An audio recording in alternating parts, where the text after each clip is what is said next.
Welcome into Zachert Stadium in the city of Riverside. This is Riverside High School football in the CIF on Riverside TV. I'm Nick Rice, joined by a special guest tonight, Chuck Chastain, longtime head coach in high school football, previously at Norco.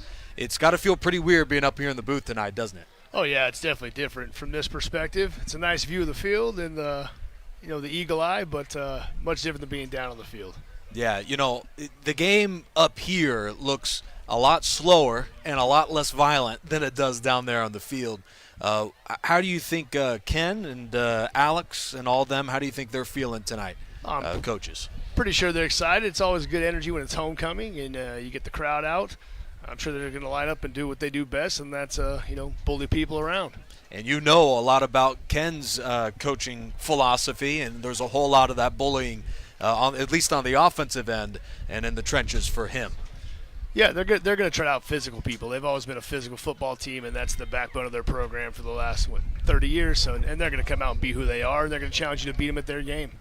And somehow Notre Vista, for their third straight home game, has won the coin toss and have deferred every time, and that is the decision that they have against Granite Hills. Our matchup tonight features a battle of two undefeateds. The Cougars of Granite Hills out of Apple Valley, California, come in at 3-0. They're in that high desert area with Apple Valley, Victorville all up in the mix. This is a good program, and Alex Gonzalez is building a winner. They are defending Desert Sky League champions. Yeah, this is a good test for them. When they get to league, they're going to face Apple Valley, which is very similar to the Notre Vista style physicality and the smash mouth offense. So for them, it's a good preseason test to get ready for league and continue to grow as a program. This is their second meeting ever against Notre Vista, a team which just humiliated them in Apple Valley last year, 38-6. And part of why they won by such a convincing margin is just their overwhelming size. And look at the roster. They have at least 15, 20 extra players of Granite Hills, and over a 48-minute game, that should play a role in how the game pans out. Yeah, absolutely. You can tell that Notre Vista hits the weight room hard, takes it serious. They got some good-looking players out there. And, it's another step for them to get prepared for their run in league and challenge for that crown in the River Valley. Is it even called the River Valley anymore? It sure is. Now, the teams are different, but we have the Ivy, the River Valley, and the Sun Belt are the three leagues that these Riverside schools play in. The River Valley, some good teams. Ramona's playing Pauley tonight, our other Riverside TV game. We'll keep you updated on the scores from that game and around their city of Riverside tonight. Meanwhile, for Notre Vista, they have dipped in a couple of tough leagues, and we were looking earlier in the year about the big preseason game. The big test for them was a week ago when they visited Great Oak and beat the Wolfpack 34-28. A good football game there, and Notre Vista tested, challenged. They look like a team that could go on a big run here. Yeah, that was a big win for them to go to the Big 8 lower division there, go out in Temecula and play Great Oak, which comes from a high pedigree of the league. That's a huge win for them on the road and getting them ready for what they're going to upcome in the remainder of the season. Abraham Saldana will tee up the ball to begin this one. The Braves 4-0, look as good as anybody in the city of Riverside. The Cougars of Granite Hills wins against Lake Mead Christian, Carter, and Hesperia are 3-0. Their game last week was canceled due to the somewhat significant fires we had around here. Quite a few games postponed and canceled due to the fires. Saldana sends it away to about the 17-yard line. And this one's brought back by Braylon Salazar to about the 35. That'll set the stage for Amir Sneed, quarterback for the Cougars. And coach, he stands at a brisk 5'6", 150 pounds. Not the biggest, most intimidating size and strength, but he is a terrific athlete and a good football player. I would assume at that size he's a great athlete, going to use his legs, probably in the RPO game, zone read game. I'm assuming they're going to be a spread offense here. There they are, 2x2. They're going to be 4 wide. And I'm assuming we're seeing a lot of RPO, zone read stuff. So here we go. There he is out of the shotgun set, number 8, Amir Sneed, as they'll spread 4 and begin the game on the ground. This is their bell cow, number 3, Sayani Long. And he moves the pile across the first down line, a strong 12-yard run to begin the game. Yeah, that's a great start for them on the road. Simple inside zone, nice push at the end, all 11 players involved moving the sticks. Up-tempo offense here. Let's see what they got. We do anticipate both offenses will go up-tempo, especially the Cougars of Granite Hills. Should be plenty of points in tonight's game. Long on the call, and he is stacked up at the 48 and then moves the pile for another 2. A good sign early because we had thought, I don't know about you, but I had felt that the size may be a problem for Granite Hills. Cougars are really winning at the trenches early in the game. Yeah, that's why they're trying to use that inside zone. They're trying to offset the size there and try to get in those zone gaps there and zone block the defense and give that guy some zones to run through. Long with 2 carries for 19 yards early, this time belted down on a gain of 2. For the fans who either aren't familiar with the game or haven't coached for a decade like you, what is offset zone, Coach? What you got there is they're trying to run a zone read offense where they're going to let one defender go on the end and they're going to try to use what they have and block the inside 5. So they're going to determine which 5 defenders they want to block and which guy they want to let free. And the quarterback's going to have a two-way go to either hand it off or to pull it. Good decision-making from him early in the game. He hands again right into a wall. Buried at the line of scrimmage to bring up 4th down. Abel Chavez signals that after his first tackle of the day. And it looks like Granite Hills will keep the offense out there. There's the strength of Novi right there. 3rd and short. They try to get powerful Granite Hills, and they run into a wall of the Novi defense. Some changes, but Granite Hills is set to go for it to begin the game. An offense in the Cougars averaging 50 points per game. Granite Hills is this phenomenal offense led by veteran coach Alex Gonzalez and a quarterback in his 3rd year of the program and playing very well. 4th down and 2. Sneed with 4 receivers. He will punt it away without a Brave back to return. This one rolls inside the 5. Can they track it in time? This one is stopped right at the 1, and they do indicate it is stopped. A 49-yard beautiful punt from Sneed. That's a great call by Coach Gonzalez right there. Keep the returner off the field. Make him think you're going to go for it. Good kick by the quarterback. Calm and poised. Now they did... While they did not signal touchback, the officials, it was indeed a touchback, so they'll set the ball at the 20. No points on that possession, but nonetheless a flip of the field, and the Cougars looked formidable up front on that opening drive. They did so. Let's see how many of their two-way guys are going to have to last this physicality in Orta Vista. It's going to start now with this offensive drive. Yeah, for folks who got a wide shot of the sidelines, there is a large disparity of players rostered between Novi and the club out of Apple Valley, and you can see the speed out of Dreddy Elaine. Hard for any one of the Cougars to match his athleticism. Dreddy Elaine, a gain of 17. Yeah, it's a staple of the offense right there for Novi. Simple lineup. They ran power to the strong side. Wouldn't be shocked if we see power to the weak side coming back at you. Number 1, Dreddy Elaine, averaging a league best 10.4 yards per carry. Video game numbers out of Dreddy Elaine this season for this smash mouth Novi rushing attack. A 17-yard gain there off of the pulling tight end Ryan Rodriguez. They'll go straight ahead, and Elaine picks up 5 on the ground. That was exactly power to the weak side. Same play twice. Novi's going to come out and punch you in the mouth and run the ball down your throat. That's what they're doing 2 plays in. There's a look at Ken Battendorf talking to Seth Bolander there towards the bottom of the screen, number 9. Ken Battendorf, 31 years as head coach with the team, and it's been the running joke for a decade, 2 decades now. They've had some good quarterbacks earlier, but Seth Bolander is the first time in a while where they present an element of the passing game that Orta Vista typically does not employ. They are a run first and a run second, maybe even a run third football team. On 2nd and long, they'll go ground again. Elaine with a flag down. The play is stopped. This may be encroachment on the defense. Yeah, it's interesting to see when Coach Battendorf releases that play-action pass game here at some point. Offsides. Yes. There is one way to slow down this offense, Coach. Yeah, be offsides. Yeah. So when you're facing it, I'm sure, as head coach of Norco, maybe not so much like Granite Hills, but you've faced teams that have 100 players and something like that. How do you keep guys fresh? Oh, you gotta practice like you're gonna play. You gotta give you gotta try to condition that as much as you can, and you gotta try to match physicality. And it's not easy to do. It all depends on your depth of your roster. Depth of the roster goes a long way through a 10-game season in the playoffs. The Cougars' depth will be challenged at some point tonight. There's a look at Granite Hills out of Apple Valley, about an hour to an hour and a half based on traffic, north of Riverside near Victorville, right up there in the high desert. You know, they make a lot about traveling in high school, but sometimes it's some of the best memories you have when your kids bond together on the bus and get to have these adventures somewhere new and go out and compete. Toss.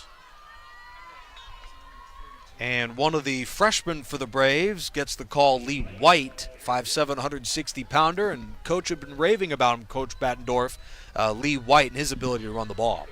Yeah, Coach had some great things to say about the young kid and gave him a nice power pitch there. See if he gets it again. White in the backfield. He'll get the toss again on 3rd and 4, stumbles but stays on his feet and has the first down. The tenacity of this kid, certainly one that they were loving coming into high school. Just 14 years old. I can't even think about what I was doing at 14. That was a nice, tough run there on 3rd down. Nova Vista seems to have a rhythm going to them early. What they want to run on one side successfully looks like it's coming back the other side. We'll see if we get the same thing here on 1st down.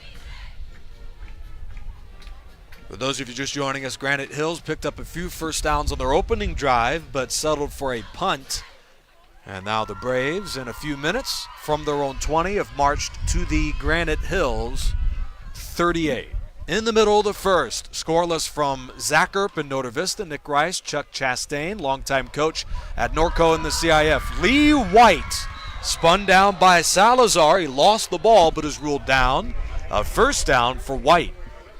And Novi's doing a great job right now with the shifting and the motion of the tight ends. I think it's really offsetting the Granite Hills defense. They're getting set in one look. One tight end's moving, then he's shifting back, then they're running the ball effectively. That's the 3rd power pitch in a row. I would suspect we're going to see the same thing again, some sort of same look here. Whether it's White, Henderson, who we haven't seen tonight, Jaden Henderson, or Dreddy Elaine, the 3-headed monster they've got down there.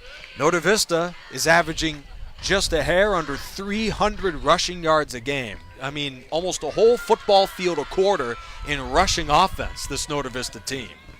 Yeah, the biggest strength about them running the football is it keeps their defense fresh. I mean, when their defense is on the field against this high-powered Granite Hills offense and wants to spread you out, they're coming out fresh because they just eat at the clock. I mean, they're just chowing this quarter away here, first down after first down.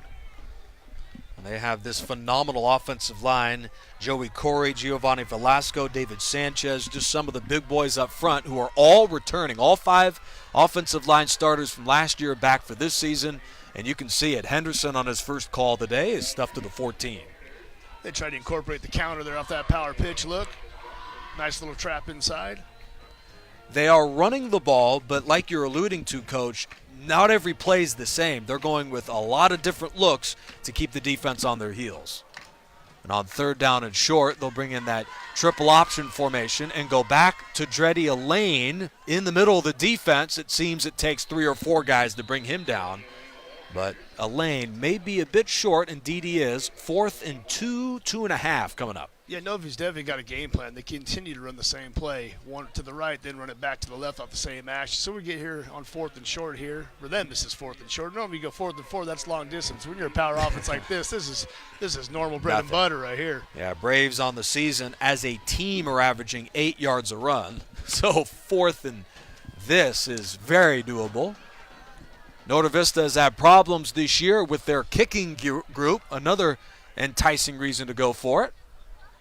I was just about to say they're going to hit them with the hard count. Expected it. They beat me to it. Heads up play. That is the 2nd pre-snap penalty on Granite Hills, and they didn't even need to earn the 4th down conversion.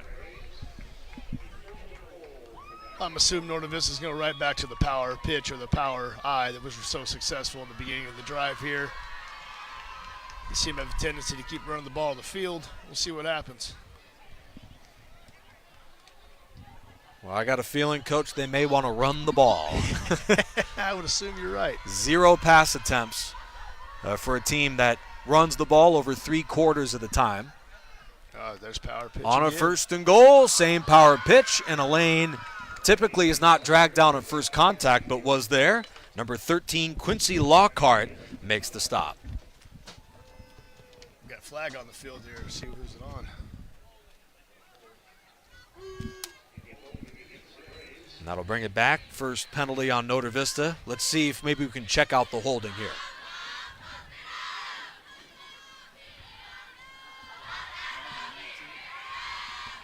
Yeah, they called it right there on the tight end, 88. Right.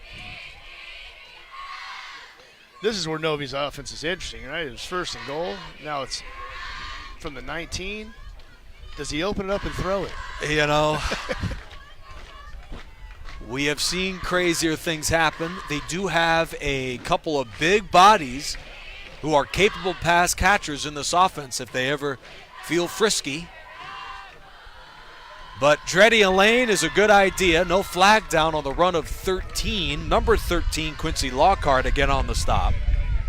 That'll pick up the holding yardage, Coach. That's a solid play right there. That's their bread and butter tonight so far is that power pitch. I'd love to see the quarterback get out in a spread out or a rollout here with his athletic ability.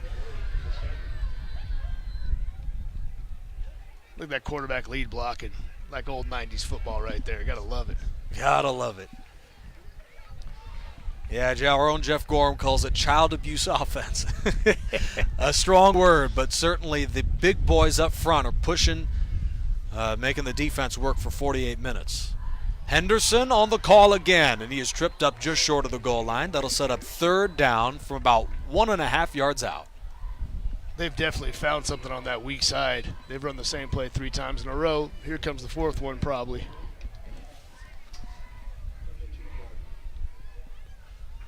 On the season, Notre Vista has 44 pass attempts and well over 130 rushing attempts. They certainly don't mistake their bread and butter. And they've had 3 different tote getters. Jaden Henderson the third, and he lunges in for the touchdown.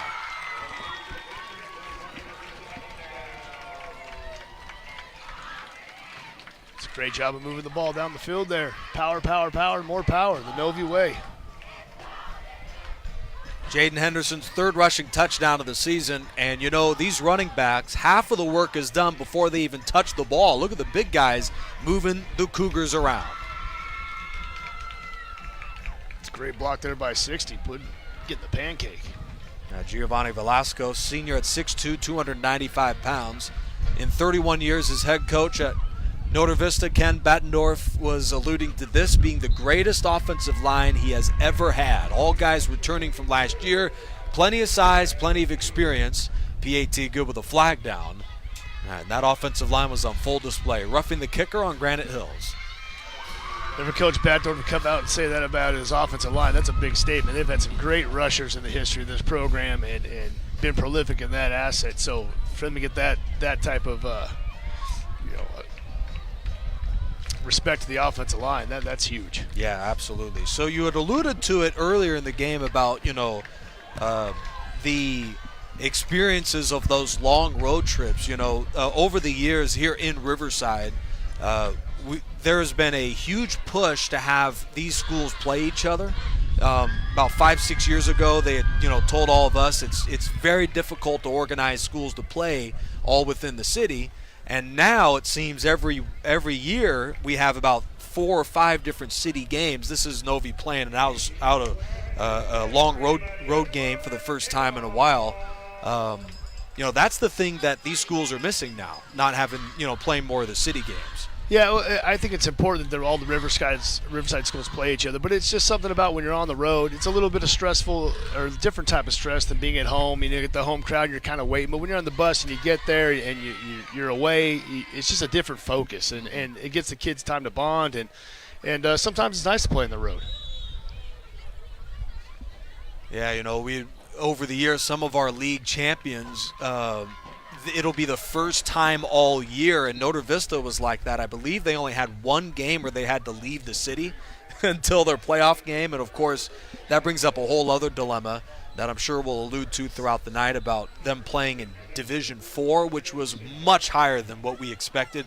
Yeah. But that was the first time they actually had to hit the road And I think that may have played a role in them losing the way they did to close last year. Yeah, it's always tough when you head out of your section and then go play a private school in Loyola. They played a good team and they played hard, but yeah, there's a lot of things against you. The refs there, when you got different refs you're not used to, different area, etc. Yeah, and just, the road experience is just so much different, and it's hard for that to be the first time those kids experience it. And maybe if you're in college or higher, you're used to it, but high school kids, fresh out of school, to have to do that has to be pretty difficult. It can be. It takes a lot of the boosters and the coaches. This is a big drive here for Granite Hills. It's early in the game, but with Novi just taking that much time off the clock and Granite Hills opening with the football to start the game, they might only get the ball one more time in this half. They got to make something happen here. That's They'll a good go start. Run, and that's a first down. Isaac Costello wrapping up Sayani Long, who's been their bell cow this season. The Cougars, this rushing game certainly puts Notre Vista to the test. They are averaging 11 yards a run this season. Granted, they do take a step up in competition tonight against Novi, having won their first 3 games in blowout fashion.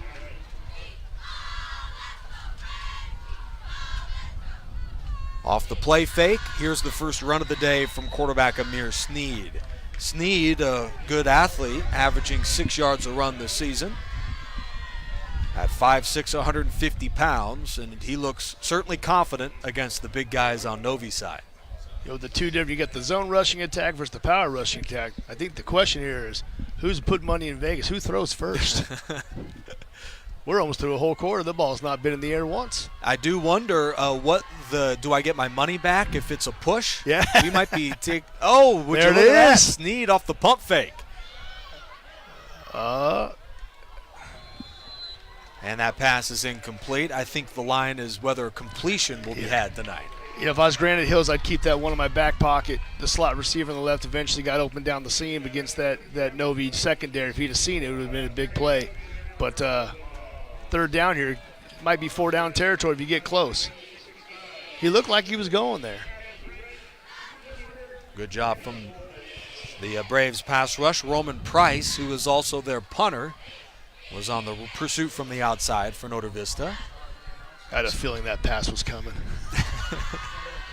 We call that the old broadcaster's jinx. Yeah.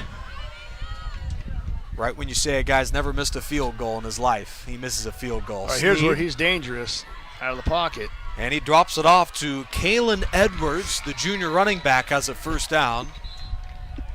That is the third first down on this very impressive Granite Hills drive, and it could be to close the quarter. Indeed, they'll run the clock. We'll see if the Cougars sneak in a late play here. If you're Granite Hills here, don't rush. You got 1st and 10. 10 seconds now on the clock. Make sure you're smart about the football. Go in the second quarter. You're in good field position. Give yourself a chance to score. Tie the game. Of course, instead, they'll run a play with 1 on the clock, and it's a good one out of the sweep to Long. A late flag is down in the area of holding as Long strolls in for a touchdown. It's a nice outside zone look there. Let's see what that penalty is. It's a hold on the offense. That'll close the first quarter. Notre Vista went 80 yards in about 8 minutes. Jaden Henderson's third rushing touchdown gave the Braves the lone points of the day. That's got to be tough. Luckily, the quarter ends, so he has the time to breathe, but Long just went 34 for the score.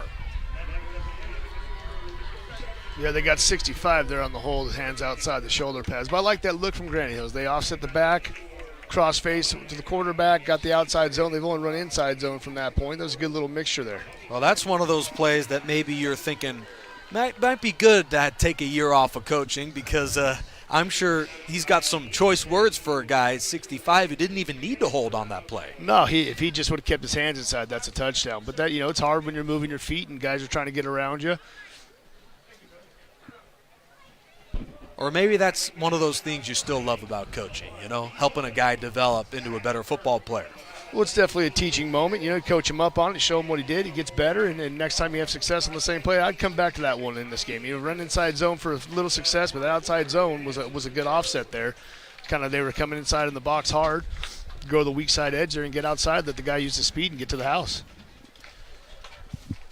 And that was certainly an impressive run. Granite Hills comes in 3-0, certainly a formidable foe for tonight's game. Notre Vista, what's funny is that as we have the end of the quarter here, a good opportunity. That division rank last year, which couples with the new playoff format, Coach, what are your thoughts of the change from where things used to be to where they are now? I like the equity part, but it was something to be said when you knew who you were going to play, and you knew your division, and that's just who you were going to get, and you had to prepare for it. Now this system, it just upstate constant. We used to watch it overnight, and by the hour it would change by 0.5%. Then we'd be up, then we'd be down, and you just never knew. And it's funny, the college football went away from the BCS poll, and now in high school we got the high school BCS in California. Basically. Everyone hated it. It just kind of doesn't make some sense sometimes. It's good that the best play the best, but I do think there's a handful of schools that get hurt by it. And, the new format, for those who don't know, it leans almost entirely based on rankings, and it really rewards teams who struggle in the preseason, maybe are waiting for transfers to come in or deal with injuries early, who peak later in the year. And while that sounds good, it certainly penalizes teams that were good from start to finish, considering the division they play. In fact, Snead throws a beauty right past Butler for the touchdown. Nehemiah Hankins is in for 6. That's a huge drive right there for Granite Hills. Nice response. Good opening drive. Had to settle for the punt, but that's a good response right there. Hopefully tie the game up here and got ourselves a ball game. Good response considering a touchdown was wiped off the board, and the Cougars in 2 plays punch it in for 6. And that is the first touchdown of the year out of Hankins. 11:16 is left on the second quarter, not the first. Granite Hills will bring in the extra point group to tie the game at 7.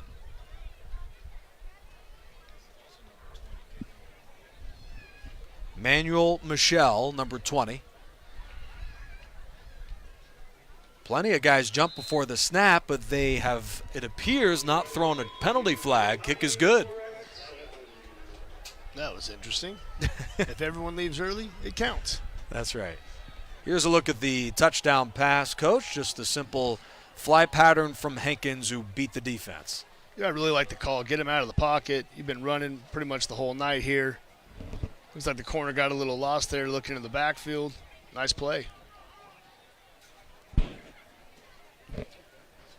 A good test also, when you face a team that runs the ball like Granite, it's almost as if it's a mirror image of each other.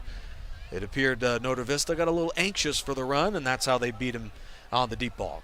Yeah, it's definitely two running teams, but two contrasting different styles. Okay. One's power-based and one's zone read-based. It's just two different styles of blocking. See what Granite Hills defense can do here. If you're Granite Hills, you're on the road, tied up. You kick it onside here, do the unexpected. What do you got to lose? You kick it deep and let Novi pound you again for 8 minutes. And over the course of a game, like we've mentioned. That's why they're in this bunch here. See something they might, let's see what they do. Spread out, or they're going to kick it right at them. Ooh.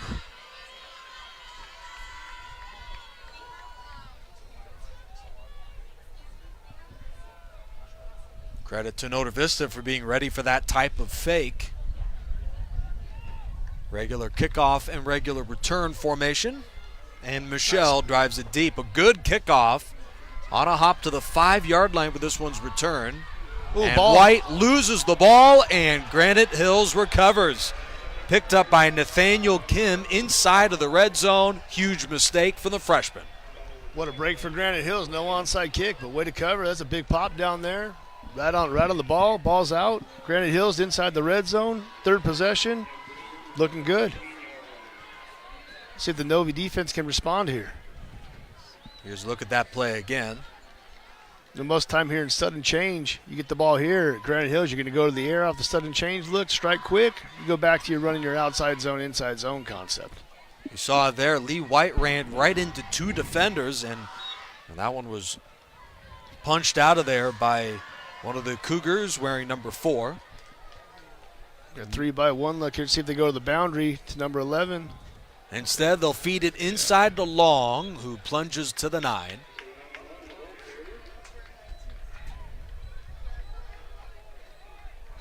Well, Notre Vista, for the first time this year here at home, facing a team that's able to match them punch for punch up front. They've got a couple of big guys on the offensive line that have held their own tonight.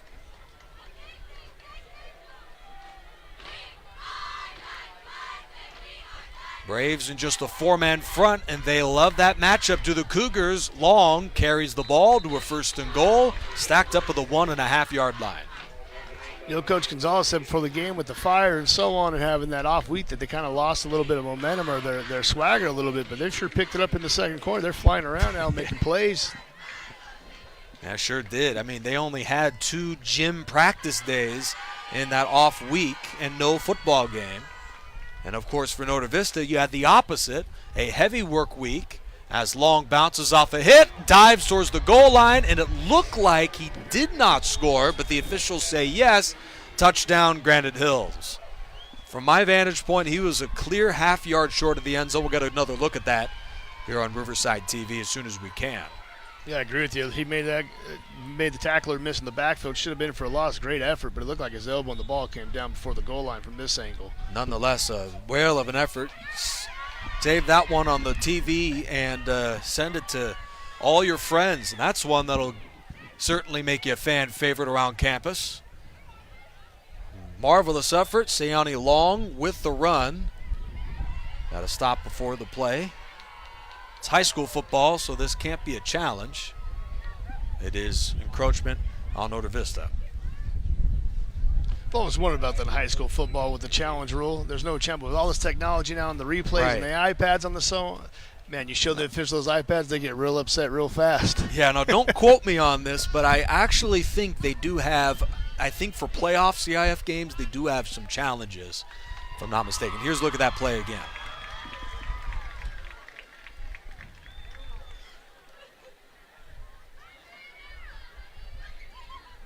Oh, he got in. Oh, you know what? Wow. It's a heck of an effort right there. I can't believe it. Touchdown. It's a heck of an effort. We all apologize for doubting your incredible effort. That is one to send to. That's the effort of the year right there. Low snap, and Michelle sends it right between the uprights. 14-7 Granite Hills. Norte Vista jumped out to the early lead. They went 8 minutes. Jaden Henderson capped it off with a touchdown. The Braves, just like they do in every game, punch in the mouth early, but Granite Hills, to their credit, they went the distance, punch out a fumble on the Lee White return, and then in 3 plays they're back in the end zone. Here's a look at the touchdown again. Great job. Wow. Well, Granite Hills, you got to feel good. Coach Gonzalez said about them, being a little off with the off practice and so on. Said they got to get maybe 2 stops here to have a chance. They got 1. It turned into 7 points. You got to feeling real good about that. See if the Novi offense is going to go back to themselves and respond here. Now, it should be noted, Norte Vista does receive the opening kickoff in the second half. So the story of this game can change in a big way if the Braves run them some clock, score some points, and then get the ball back to begin. A lot can happen here in a few minutes, and this is money time. Late in the half and the start of the next half can go a long way towards the result of a football game.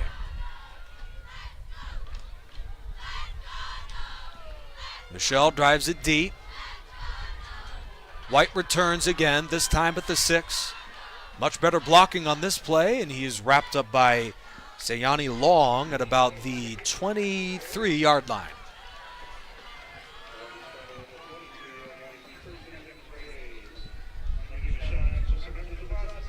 Let's see what adjustments the Granite Hills defense makes this time. You got to see the offense first time. They drove down. Second time on the field. See what adjustments they got coming. See if they can stop the power. Before the Braves start this possession, certainly a good opportunity to mention tonight's coaches. Ken Battendorf leading the way 31 years in at Norte Vista.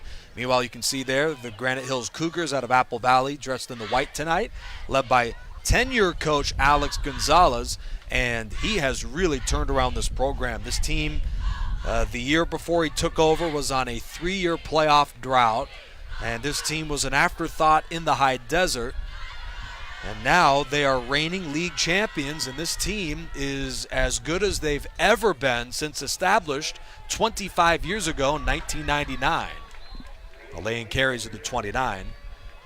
Yeah, right back to their bread and butter the first drive, the power pitch. See if the back there can get a little bit vertical. If he gets vertical, he might hit that one big. He was a step away. Now, this is certainly a breakaway caliber group of running backs with the athleticism they have. We had talked about the coaching turnaround for Gonzalez. Ken Battendorf did that many years ago. You can see him dressed in the polo red shirt, 31 years in, and he had mentioned to us before the beginning of this year that he is absolutely, no doubt about it, going to break Bruce Rollinson's CIF Southern Section record of 34 years at one program. He is now in year 31. His daughter is a freshman in high school, so that's the motivation to keep coaching Ken Battendorf at Noda Vista. It's a big comparison then, man. Bruce did it for a long time at the highest level. Great relationship with Bruce, great relationship with Ken. For those who don't know, Ken was coaching Noda Vista when I was still a high school player at Norco. He's that old. Wow. Back when this place was grass. We had some good times. The LeBron James of the city of CIF. Yeah, he's a great mentor to young coaches. Love Coach Battendorf and everything he's done for the game. For the first time in a while, he's starting to run and lift again. He is the self-proclaimed best-looking coach in the Empire. That's not the only guy proclaiming that, but I'm not proclaiming it. Some other people are. Well, we threw the ball, RPO. How about that? So the Braves, 2 weeks ago in their win against Arroyo, had more passing yards than rushing yards. It was the second time in 12 years where they did that. Make no mistake, they run first. But they do have an element of the passing game. Seth Bolander has thrown 7 touchdowns this year. But you wouldn't know it tonight. Their game plan has been ground and pound. It's a huge play right here in the first half, 4th and 3. Nobody looks like they're going for it on their own side of the field. 4th and a short 3. I was about to say it's got to be a hard count. Granite Hills committed a 4th down encroachment earlier in the ball game. Well, Coach Gonzalez said 2 timeout. stops. Looks like you're going to get your second one right here. Granite Hills has hit the road tonight to Riverside, and they are playing the better football game here in the first half. You can see Ken Battendorf there at the bottom left of your screen, pretty fired up. You know, the Braves have led almost every game in the last 5 or 6 years. Ken Battendorf, he's 31 years in, but this is the best run he's had. In fact, very few coaches have this level of sustained success. This is a blue blood in the city of Riverside standards. Last 6 years, his team is 55 wins and 13 losses. They're playing some incredible football right now in Novi. He's created a great culture over here, physical culture. Everybody buys in, good support. So it looks like they're going for it. I'm gonna say they're gonna run their power pitch again. I'm gonna be shocked when those tight end shifts and they go back to their bread and butter and go get 3 yards the hard way. And unlike the Granite Hill side, their quarterback has yet to punt this year. We do not anticipate a fake. Indeed, they'll go for it. Here's the toss. No flag is down, just plenty of bodies moving from the men in black and in red. First down, Noda Vista. That's been their bread and butter all night. Right back to that tight end shift. They're overloaded one side with the fullback on the tight end. Good down blocks, good kick out, quarterback leading through. Old school power football right there. 4th and 3. How about a gain of 10? Here's a look at the play again. Number 4, Isaac Costello blocking at fullback. And there's Rodriguez. You can see 88. That is one on the pancake block sheet for the 300-pound tight end. That's what they call student body right there. Student body right. Is that how they call it? That's it. That's old school. Maybe a round of applause in Monday's film session for the friends of Ryan Rodriguez pushing the guys around. Yeah, they found something on that power pitch play. Same play left side. That's been their best play of the night. We've been shocked if we see much else. Well, Until they stop it. We've seen some blocking tight ends in the city of Riverside. None quite like number 88, Ryan Rodriguez. He's at the top of your screen now. 300 pounds at 6'3". Good luck trying to move against this guy who's the man in motion here. Yeah, it's a big body coming at you. That's a nice play by 11 right there. 88 coming at him. He was able to throw that wrong arm, get underneath him, and kind of slow that play up a bit. He wound up making the tackle, number 11, Nehemiah Hankins, who scored the touchdown catch to tie the game at 7. There's a look at him, number 11. 18 tackles, 7 for loss, and 4 sacks out of number 11, Nehemiah Hankins this season. And 2 forced fumbles. Braves, if they run this right, could be the only team to touch the ball from here on out. Both teams have all their timeouts. Midway through the second, 14-7 Granite Hills. Here we go, play action. There fake. it is. Rodriguez, the intended target, and he missed him. Incomplete. I really like that call. Take that shot. Still second down. We're at third down now. Second down. Take that shot on first down. It was a nice play. Get 88 some love out there for all that physical blocking he's doing. He's going, man, that's a lot of room to run. 8 catches, 67 yards, and a touchdown for Rodriguez this season, who transitioned from defensive line to tight end. But he's still got that tenacity of a run-first blocking tight end. They do have a talented, tall, lanky, young receiver at the bottom of your screen, 6'4" King Butler.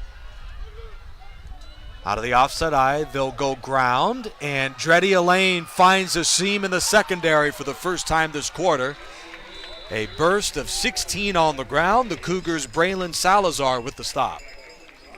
It's a nice offset by Novi. Kind of switched the formation, put that flank receiver out there. Got a little lighter their personnel, ran some ISO power at him. Nice offset there. Good cut back by the running back. Dreddy Elaine came into the day with 564 rushing yards in just 4 games this season. Incredible numbers. You can see why. He's a shifty, slippery running back and has the first down here. Just continuing a long run of phenomenal running backs in this program. Tajon Henderson was their bell cow a year ago, now playing college ball at the Chaffey Panthers up in the Orange County, Los Angeles area. Gain of a couple. Junior college, no bad route. A guy who just torched the Patriots yesterday, Aaron Rodgers, went JUCO.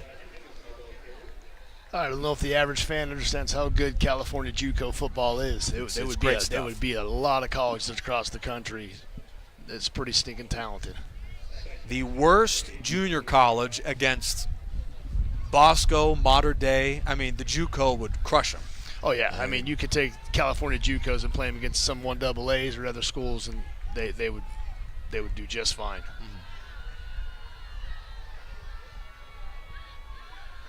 Make sure to join our Riverside TV coverage of RCC football. They'll play, I believe, next week in their next home game. Late flag, that may be horse collar on the toss. Hankins, the one to bring down number 1, Dreddy Elaine. It's another great call by Novi. They've been pounded inside the tackle on the power pitch. Now they try the speed pitch, get outside, try to hit the edge with some speed. Good play there. Adding the penalty might be a nice big chunk. Get that fullback out on the edge. Out to the corner, bam, there it is. Nice block. Isaac Costello on the block. Yeah, it's definitely going to be a horse collar if they call it. Yep, sure did.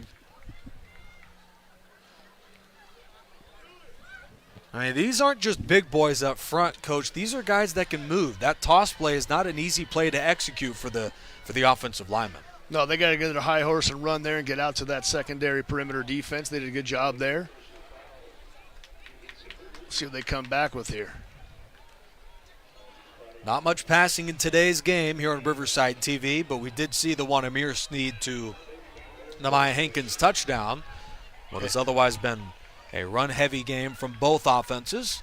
Noda Vista's chewing up clock, but Granite Hills should have some time before the half as Elaine is stuffed at about the 9-yard line by Quincy Lockhart. I think in Novi's offense, if the running back caught that pitch outside the tackle, that counts as a pass. Right. Yeah, kind of one of those West Coast offense type long running plays. Yeah. Or short screens. If that ball was in the air for more than 1 second, it's a passing stat. Ken Battendorf, I believe, has some connection to Gibbs and Walsh in some way. I'm sure he saw those guys over the years, and maybe he's got some elements, ideas from them. I was going to say the play before, 9 did a great job of selling that fake. That's a good call coming back to that. Seth Bolander, the quarterback, gains about 5, and the clock is running. Even if they score a touchdown here, Nick Rice, Chuck Chastain here, and Zach Earp at Riverside, even if Noda Vista scores, Granite Hills is looking at well over 2 minutes to close the half. Yeah, they just got to, they get the ball back here. They got to be safe in the half. Run your offense. If you get the big play, great. But if you go in the half here on the road tied, and you're getting the ball, I believe, to open the second. No, you're going to kick off. But I mean, still, you go in tied to half. What could you ask for? Mm-hmm.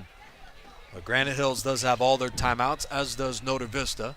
I'd be shocked here with the receiver coming out. If they don't go back, they're gonna offset that tight end and get in motion. They're gonna right back to that power pitch, and here comes power football. Run it on third and run it on fourth. Yeah, more than likely. Let's see who's got the most grit right here. You know what's coming. Let's see if Granite Hills can stop it. There's the shift. They'll shift to the right. Rodriguez motions left. They'll go ground with a Lane who's near the goal line and short. Hankins makes a incredible tackle.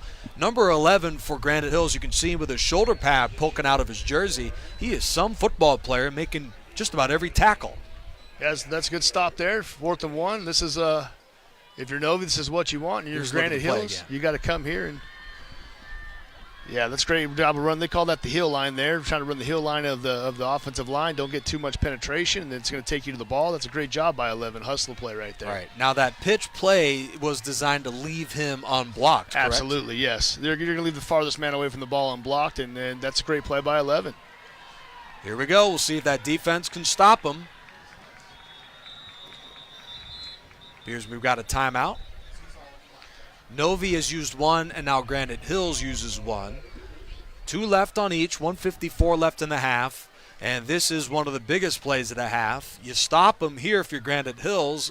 As long as you avoid a safety, the Cougars could be in a great position going into the locker room. Yeah, let's see. When that for that timeout, you had all the linemen in 4-point stats, and I'm assuming that quarterback sneaks come with little, they call it the bush push from the back tush there. Push. Tush push, there you go, yeah. Was illegal, now it's legal. Jalen Hurts about 6'2", 6'3". Seth Bolander, their quarterback, is 6'2", 200 pounds. And then you throw in Rodriguez back there. Good luck if you're Granite Hills. It's like the old Matt Leinart, Reggie Bush play in Notre Dame years ago. Oh, man, how about that? I knew there'd be a time or two you'd bring up some fun little game plans here. In fact, that's why we got you on, to pick your brains. First half nearly complete. What are your thoughts? I think Novi's doing what they're supposed to do on offense, running the ball. I think that turnover was, caught them off guard there. But impressed with Granite Hills. They came out first series, success, but ended up for a punt. Then they give it the long drive, and you go, okay, hey, we came to Novi, they're beating us up. Then you turn around and respond with 14 points. I mean, you got to be happy for Coach Gonzalez right now. Your kids are fighting, they're playing hard. And if you're Novi, I think, Coach Badler's going to clean a few things up here, and they could probably be slightly more physical than they are. But let's see what happens here. You see those 4-point stances. Here comes that sneak. Here we go. Ball under the quarterback, leaning in, tucks it, and the referees signal touchdown. And Novi goes the length of the field and used about 6 minutes to do it.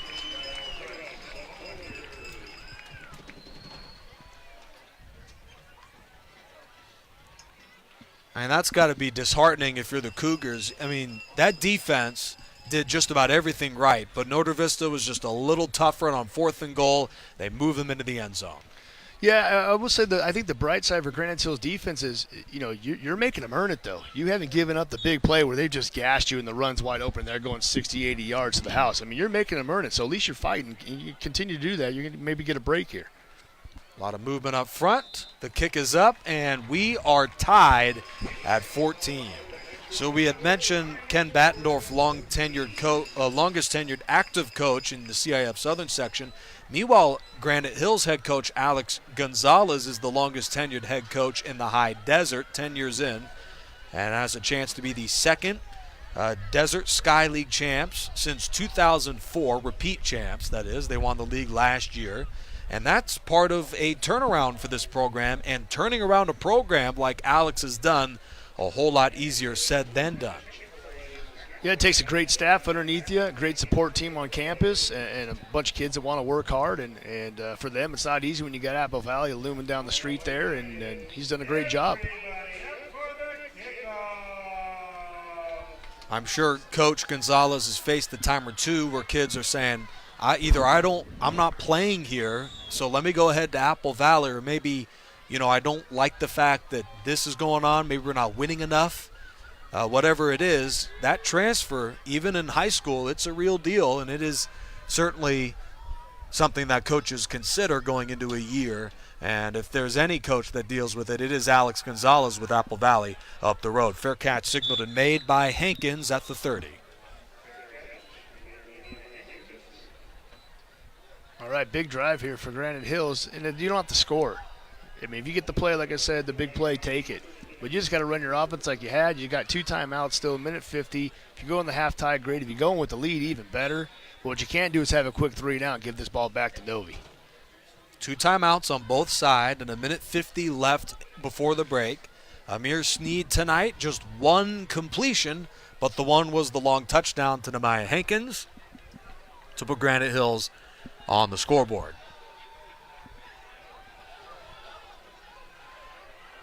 Braves out of the nickel. Sneed finds his man, a leaping Braylon Salazar, number 6. Flag is down as he has nowhere to go. Abraham Saldana, number 20, was the first one there. It's going to be a block in the back or a hold on Granite Hills. And I'm not sure if Granite Hills needed to come out throwing the ball. They've been running the ball so successful there. You got plenty of time. Now you're behind the chain. Now this is where it's tough. You got your timeouts.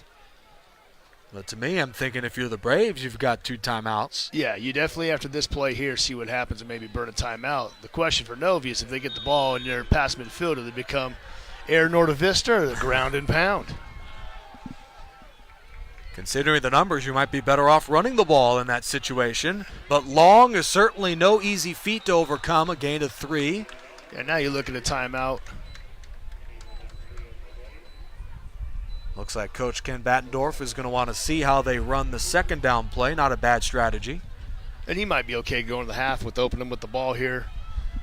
Make a few adjustments, come back, run their offense. This is a danger big play right nonetheless. Second and long. Sneed takes his time. Snap at 103. Flushed out. Looking, an incompletion would be, as would a run out of bounds, a bad thing for Granite Hills. Clock is stopped at 55 seconds. That's what I was talking about, maybe not pressed there. Now you're out of bounds. Now the clock stopped. Novi's now got an extra timeout in their pocket by you running out of bounds. 3rd and 17. You probably take the, you probably run a draw here, run your inside zone, see if Novi calls a timeout, force them to punt. But if you go in the half tie, it's still a win there. Seth Bolander is, as mentioned, the league leader in passing. Despite this being a run-first offense, they do have a quarterback that can move them downfield if they do not convert here, can Granite Hills. Anything other than a run would be a very gutsy decision from them, but they will throw it. Sneed fires over the middle, intercepted by Butler. His 3rd pick of the year, a disastrous throw, and the Novi Braves have a chance to take the late lead. Yeah, and that's exactly what you didn't want to happen there if you're Granite Hills. Probably safer bet to run the football and go to the half there and punt it away. But you got an athletic quarterback. You live and die by his decisions, and you put the ball in your best player's hand here. So let's see what Novi does. In fact, that is the first interception thrown this year for Amir Sneed. He was crushed on the play, but interceptions are never a thing that helps you, but that has to be the worst timing and placement on the field for a turnover. I'd love to see Novi right here. First down, sudden change, take a shot. 2 timeouts and 47.6 to go. Give Big 88 a shot on that corner out there. Let's see if he can get it done vertical. Bolander's but 7 going touchdowns. Power. 2 to Butler, 1 to Rodriguez, 1 to Rivas, and a couple to the running backs. Elaine buried to the backfield by Nehemiah Hankins, who has just been busy all night. Even though the play is designed to not block number 11, I'd say you might be better off at least thinking about blocking number 11. Yeah, that was a different look in the backfield. 88 motion to the left side there, but the running back open to the right, so it had a counter look to it. But with that counter look, 11 is going to get there much quicker when the toss is away from the play. So that's a good stop by them. 41 seconds for Novi. Don't know how they feel about their kicking game and the special teams. Not very good. Then I'm assuming they're going 4-down football here. Still would love to see them maybe get the quarterback on a roll out here, use his legs a little bit, maybe give him an option. Yeah, the field goal, anything beyond, I'd say, maybe the 10-yard line is too long for field goal for Norte Vista. One of those just old-school football teams. Yeah. Well, with the one timeout, I wouldn't be shocked if they ran power twice, maybe spike it once. They still got a timeout in their pocket. maybe come back to that counter. They've been running that power pitch with that counter. They ran it twice down there in the first series. See if that counter back to the offside defensive tackle comes back here. Well, looks like we got 2 receivers out there. All right, 3 receivers. Let's go. All right. Air Batdorf, let's go. King Butler, Jaden Henderson, the 2 receivers to the left, and Jordan Rivas to the bottom of your screen. Right, if you're the QB here, just be safe. You got something open, take it. If not, throw it out of bounds, live to fight another day. Let's see what he's got. There's your rollout. Looking towards Butler, Nice flips it in the read. backfield. Rodriguez, the tight end, cannot get out of bounds. Gonna have to call a timeout. A marvelous hit as he upends the tight end. Brody Reeves makes the stop. Oh, wow. Timeout with 27 seconds. You could see the game plan was to run Rodriguez out of bounds. Here's a look at that play again.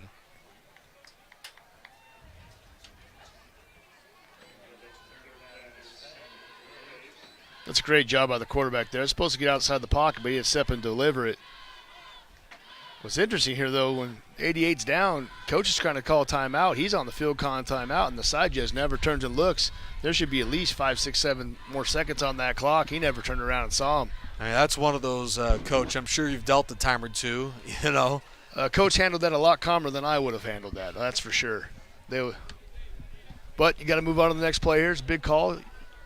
3rd down now. I believe Novi's out of timeout, so I wouldn't mind trying to sprint 9 out to the right side. He's a right-handed quarterback. Just got to make sure you get 11 on the edge if you're going to run to him here. He's pretty athletic.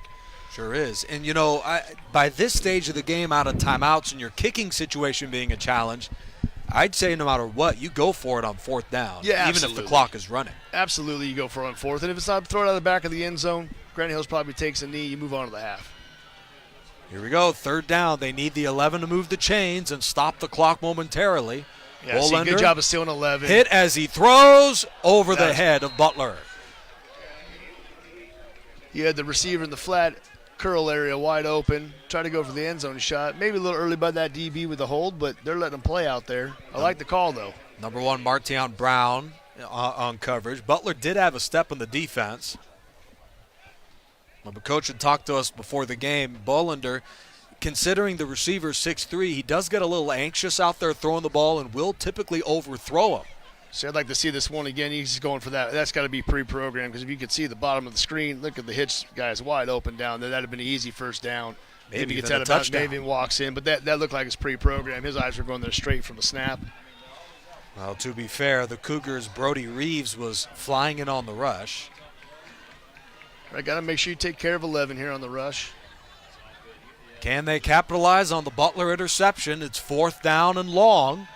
He's looking and fires in the end zone, tipped and nearly picked off. And what is frustrating is that, yet again, there was an open receiver, Rodriguez, running towards the boundary, did have the first down. You know, if you're Granite Hills, Here's a look at the play again real quick. Rodriguez running a crossing pattern to the left. We may not get a look at it.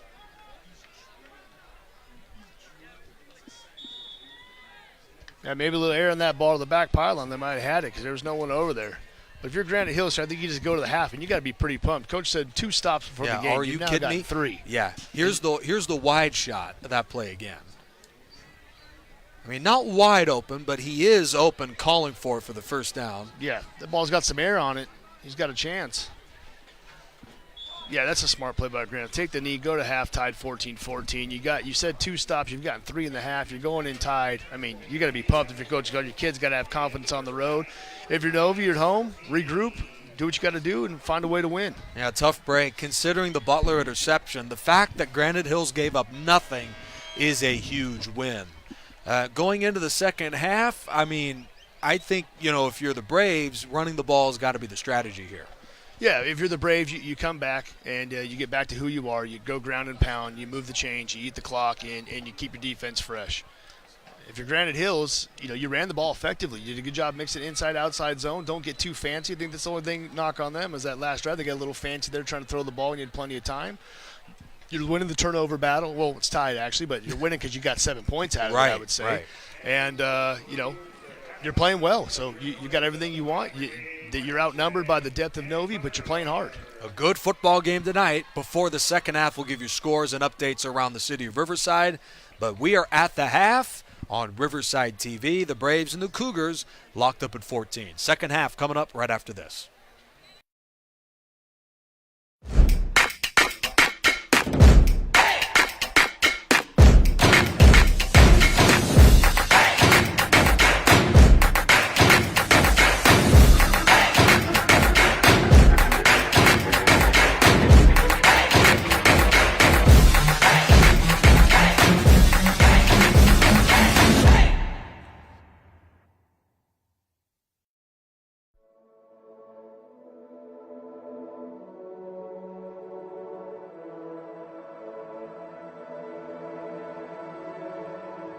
We are a community with shared values. We know our history and embrace our stories. We believe in respect. We believe in equity. We believe in justice and freedom. We are known for the way we celebrate,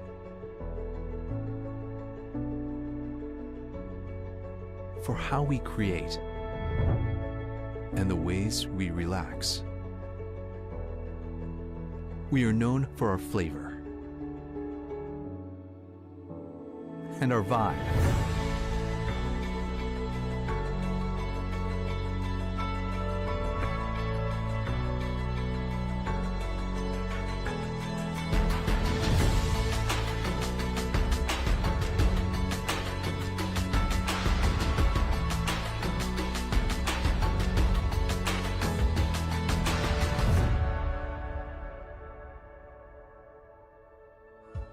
We have built our reputation with a commitment to leadership in the areas of agriculture,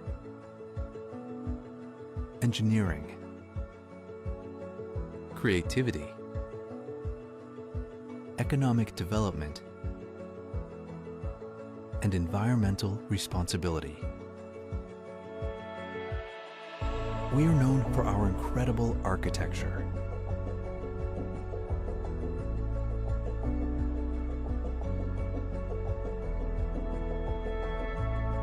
and the murals that grace our city walls.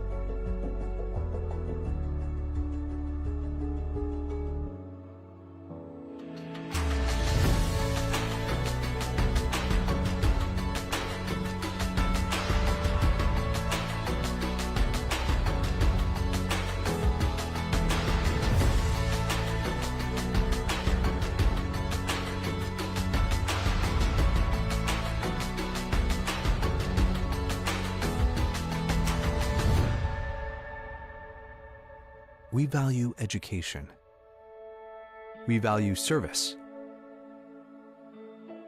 We value the self-made. We value each other. We love art.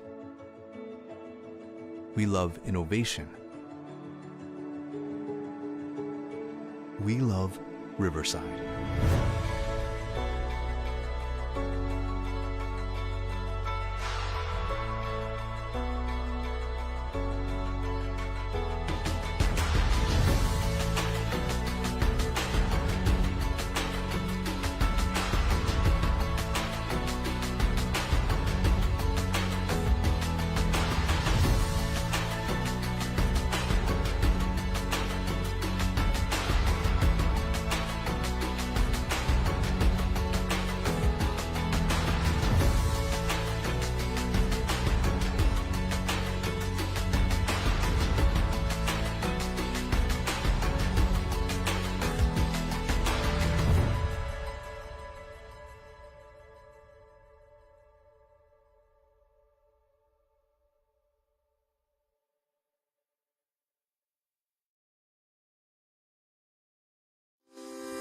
Live local.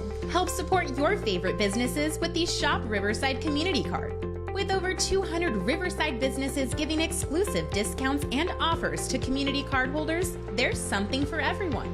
Participating organizations sell these cards for only $15 each, with $10 going straight back to the organization itself, making the Shop Riverside Community Card a fantastic way to support your favorite local group. For more information about the Shop Riverside Community Card and to find participating businesses, please visit shopriversidenow.com. And don't forget to live local. Shop Riverside.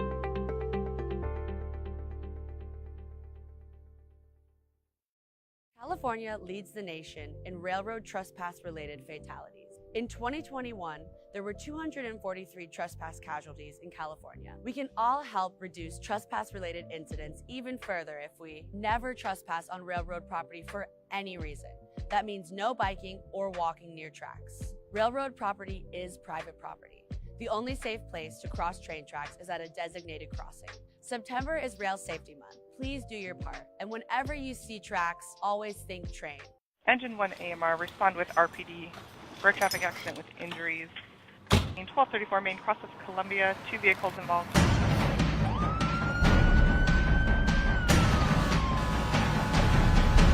Each year, the Riverside City Fire Department responds to 40,000 emergency calls. 431.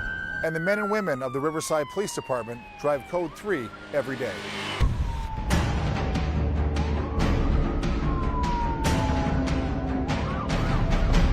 We need your help so you know what to do when you see emergency vehicles. Pull to the right. Pull to the right. Pull to the right.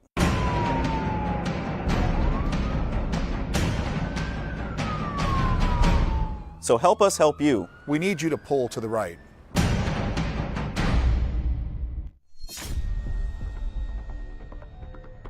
We are proud of the Riverside Police Department's tradition of integrity, service, and excellence.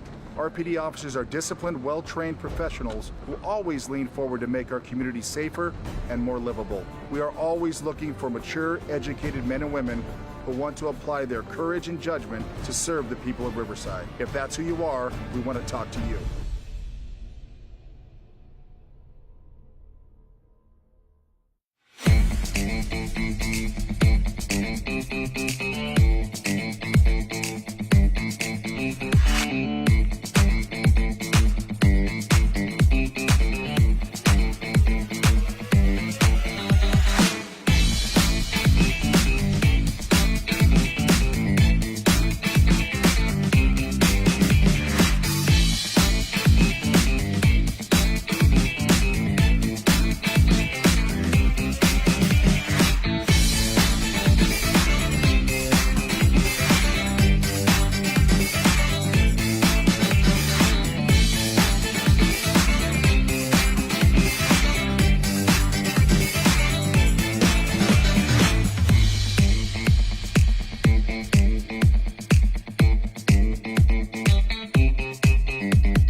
The City of Riverside Public Works Department provides high-quality trash and recycling services for our customers. Convenient curbside trash collection services promote a clean and healthy Riverside. To help us provide you with top-quality service, we ask you to follow a few key rules.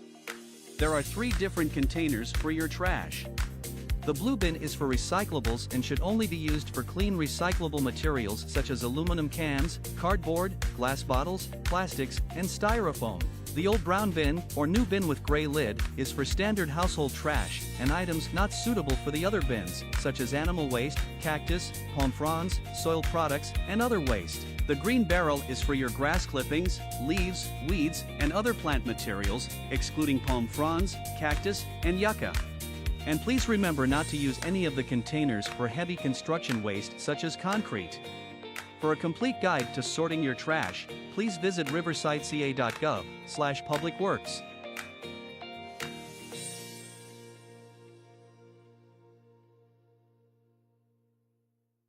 California leads the nation in railroad trespass-related fatalities. In 2021, there were 243 trespass casualties in California. Trespassing is one of the most challenging safety issues plaguing California's railroad corridors. In Riverside County alone, there were 19 trespass-related casualties last year. But the positive news is those numbers have dropped over the years because of the efforts of California Operation Lifesaver and partnering agencies like RCTC and Metrolink. We can all help reduce trespass-related incidents even further if we never trespass on railroad property for any reason. That means no biking or walking near tracks. Railroad property is private property. The only safe place to cross train tracks is at a designated crossing. September is Rail Safety Month, so please do your part. And whenever you see tracks, always think train. And stay off, stay away, stay safe. We all need to eat, but do you know where our food actually comes from? If you're like most of us, our food starts its life in a land far away, where it's picked and packed before its prime and ripens during transit rather than on the vine. From the fields to packaging facilities to ships to trucks, even airplanes, to local distribution facilities, it's a tiring journey before it ever reaches our neighborhood store. Locally grown foods, however, are harvested at the peak of ripeness and can arrive in the store or restaurant within 24 hours, retaining much more of its flavor and nutrition. So why else buy local? Buying local supports farmers and businesses. It creates jobs and raises the community's income.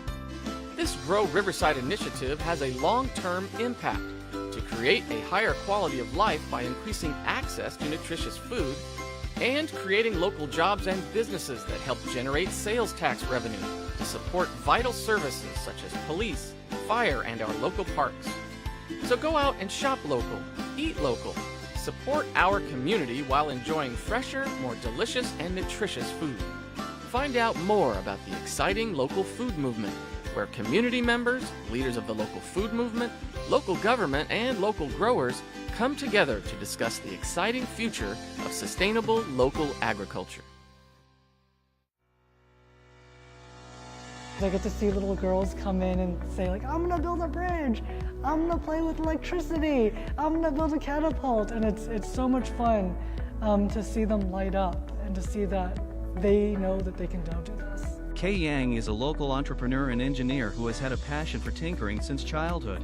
Memories of tinkering with her dad in the garage inspired her to start her own business focused on reimagining the way engineering is taught and making STEM engaging, particularly for young girls. Her business, Tinker the Robot, provides building kits that include everything necessary to create stimulating STEM projects. Kay recently completed a series of STEM workshops in partnership with the Riverside Public Library with the goal of sparking students' innovation and making science fun and engaging. In the library it's great because they come in with a family, they discuss, they build, they learn, they connect, they create moments, and then they can take it home and continue those moments at home. So that's really what this is all about, helping foster self-confidence and get kids to really understand like they could build this, they can solve the problems of tomorrow. There has been a very positive response from the community to these programs. I really think that they've enjoyed it. I've had a few families that ask where I'm going to be next, and then they'll follow me to the next library just so that they can see what the next project is going to be and keep the learning going. And the staff here at the library seems to enjoy it as well. They all have been very welcoming, and so yeah, I think the public generally likes it, and I think they want to see more. For anyone with a hunger for more STEM activities, Kay offers a variety of free options as well as complete activity kits through her website. If you guys are interested in doing any of this at home, a lot of our materials are materials you could buy at Target or Hobby Lobby or buy on Amazon. And so check out our website. You'll have to give us your email, but then we have free PDFs that you can download and do programs like this at home. We want to make sure that science and engineering is accessible and fun. To find out more about Kay and Tinker the Robot, visit her website at tinkertherobot.com. And to see what other fun activities there are at the Riverside Public Library, visit us at riversideca.gov/library.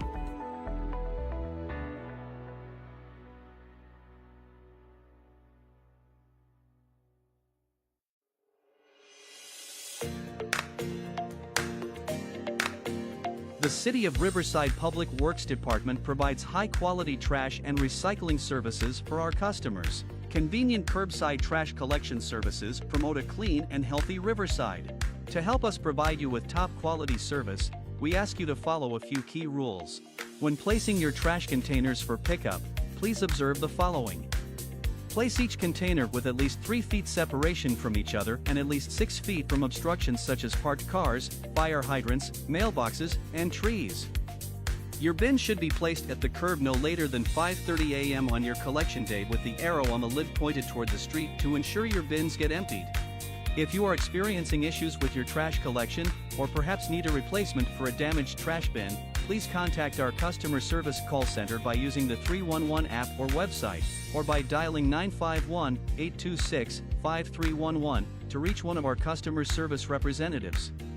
And for more information about trash services, recycling, or bulky items, visit the Public Works website at riversideca.gov/publicworks.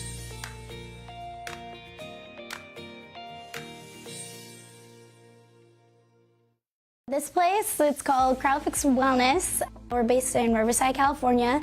We are a sports recovery wellness center.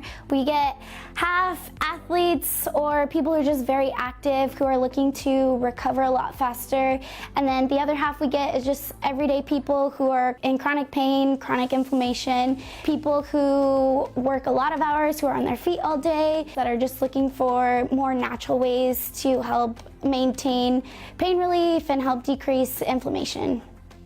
Some of the therapies that we offer are whole body cryotherapy, localized cryotherapy, cryofacials, Normatec compression, Theragun therapy, Graston technique, active release therapy, assisted stretching, and cupping. Our most popular therapy is whole body cryotherapy. Essentially, it's cold therapy. I would say for whole body cryotherapy, it's actually a lot easier than a regular ice bath. What it does is it cools the skin really fast, so it helps constrict the veins, which helps flush out toxins that get stuck in the muscles and in the joints, as well as helps fortify the bloodstream, which helps your body heal a lot faster than it would on its own. Riverside, I've been here my whole life, born and raised. It's been really great to just kind of help out my hometown in alternative, natural ways. Probably the best thing about owning this business is seeing someone come in pain and walking out feeling better.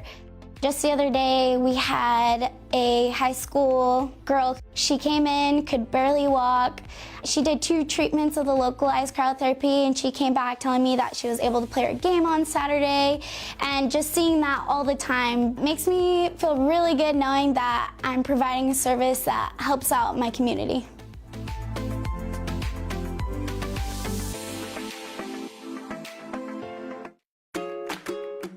The Riverside Libraries have new hours and are now open on Sundays.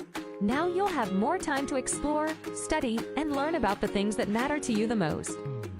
The new hours for Arlington, Arlanza, Marcy, La Sierra, Orange Terrace, Eastside, and Casablanca libraries are Tuesday to Sunday from 10 a.m. to 6 p.m., while the Downtown Main Library. To find out more information about the new hours along with events and programs at the library nearest to you, visit riversideca.gov/library.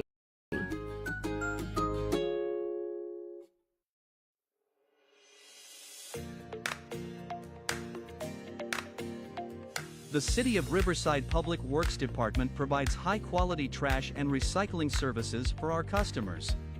Our convenient curbside trash collection services help promote a clean and healthy Riverside. But what do you do when you have items too big or heavy for your can? That's where our bulky item pickup service can help. Before you call for help with your bulky items, be aware that not all items are acceptable for our free curbside service. Furniture, tree trimmings that are properly bundled and no longer than 36 inches, water heaters, and other non-hazardous materials are fine for curbside pickup. Appliances containing Freon such as refrigerators, freezers, and room air conditioners may also be picked up curbside by separate appointment. Unacceptable items include hazardous waste, antifreeze, paints, filters, and tires. We also cannot pick up electronic waste such as computer monitors and televisions, or fluorescent bulbs and household batteries. Construction or demolition materials such as scrap wood, metal, concrete, doors, and drywall are also not accepted. These items may be dropped off in person for no cost at the Agua Mansa transfer station or at one of our Clean Up Riverside events.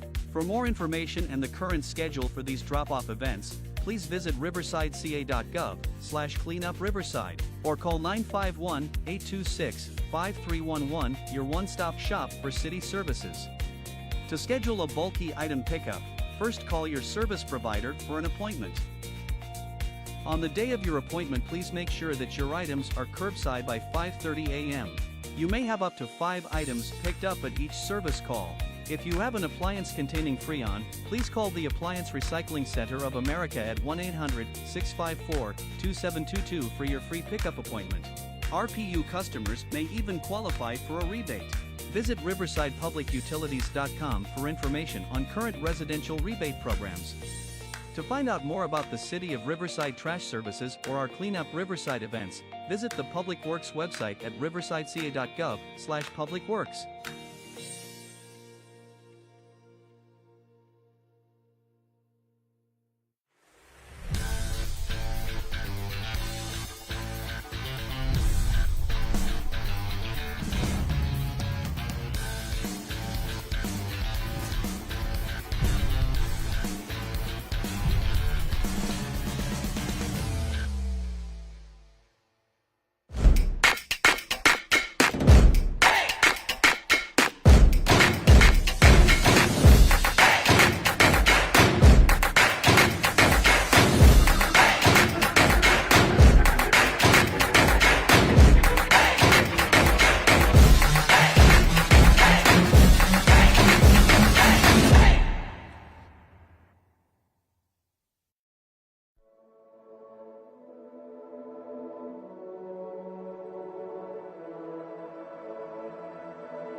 We are a community with shared values.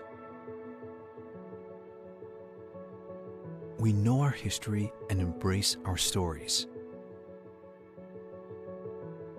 We believe in respect. We believe in equity. We believe in justice and freedom. We are known for the way we celebrate,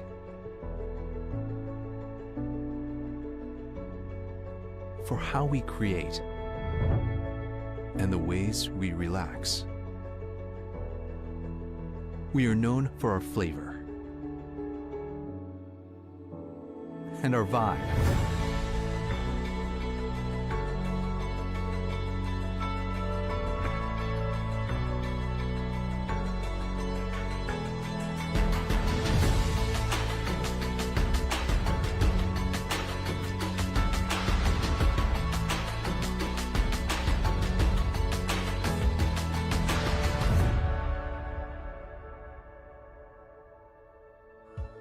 We have built our reputation with a commitment to leadership in the areas of agriculture, engineering, creativity, economic development, and environmental responsibility. We are known for our incredible architecture,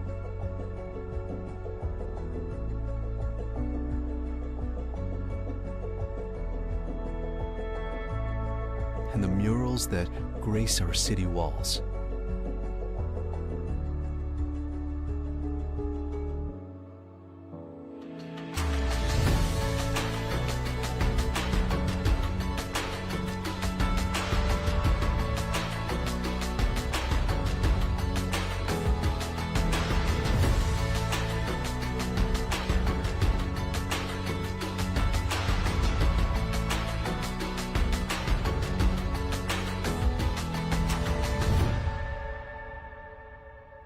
We value education. We value service. We value the self-made.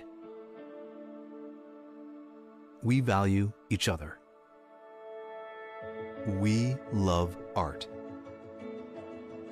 We love innovation.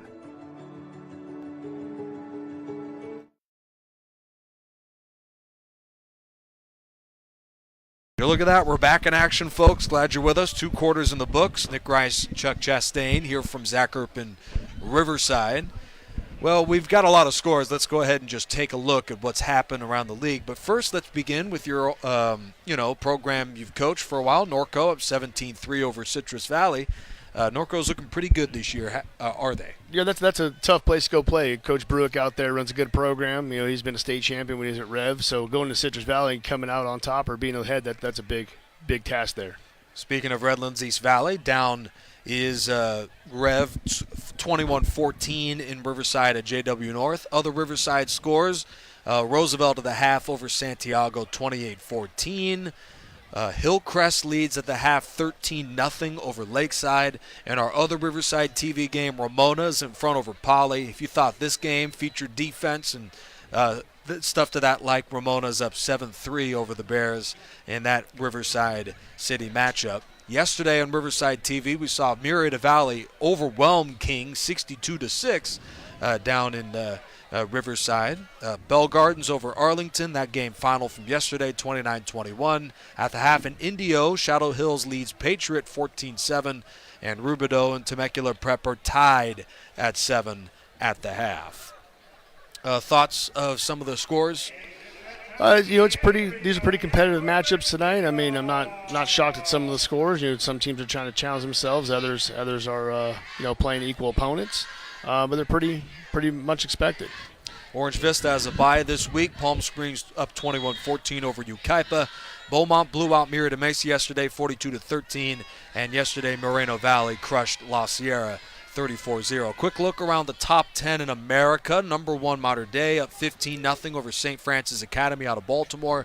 The number 10 team in the country, Mission Viejo, up by a field goal over Basha Bears out of Chandler, Arizona. And St. John Bosco's tied against the Pittsburgh Pirates, not a MLB team, but a high school football team, tied at 14 to Pittsburgh. And Jay Serra is up big in LA over Damien 30-3. Those are your look around the state of California and the city of Riverside. Glad you're with us. What should be an entertaining second half, especially if the Braves can get an element of the return game. Lee White to the 42.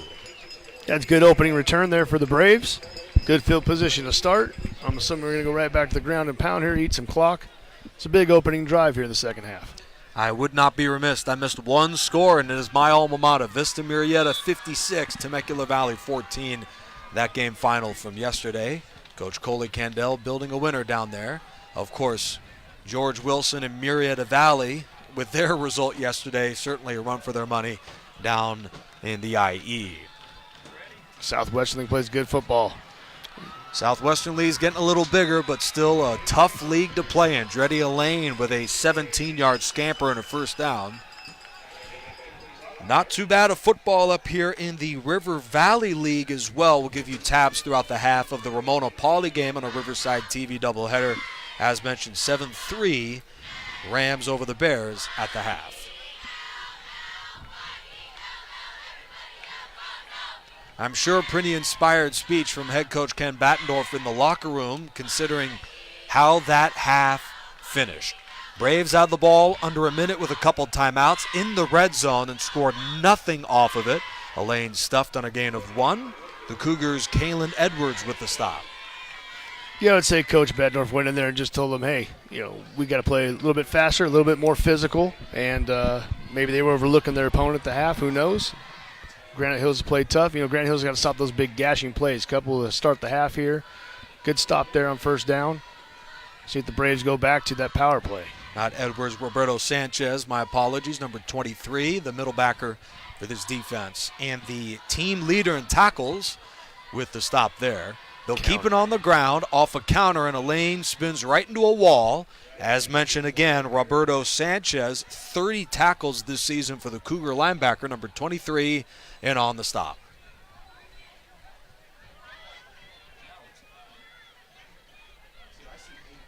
There he is, number 23. He's the quarterback of this defense, calling signals and getting the defense ready. That is such a valuable part of a defense, an experienced guy at the middle linebacker position, and he is really with a nose for the football. He is just about in every play. Him, number 23, and Amaya Hankins, number 11, the two busy tacklers for this defense. They'll both creep in on a third down and 9 yards to go. Flag has been thrown. I was just going to say, I wonder if Novi would hit him with the hard count here, get him to jump, make this third down a bit more manageable. That's exactly what they did. You know, sometimes you beat and bruise a defense so bad that it's hard for them to concentrate, and those hard counts are really working tonight. Yeah, they've got him a couple times here. I wouldn't be shocked if they go back to it again. 3rd down and 4. They'll go quickly with the inside run. A good idea for the youngster Jaden Henderson, and he is shoved out of bounds at the 20. On 3rd and 4, it is a gain of 13 for the youngster Jaden Henderson, number 8. That's a nice recovery by the running back. Little exchange mishaps here between the quarterback and running back. You see the ball bobble there. Oop, got it under control. Gets the first down.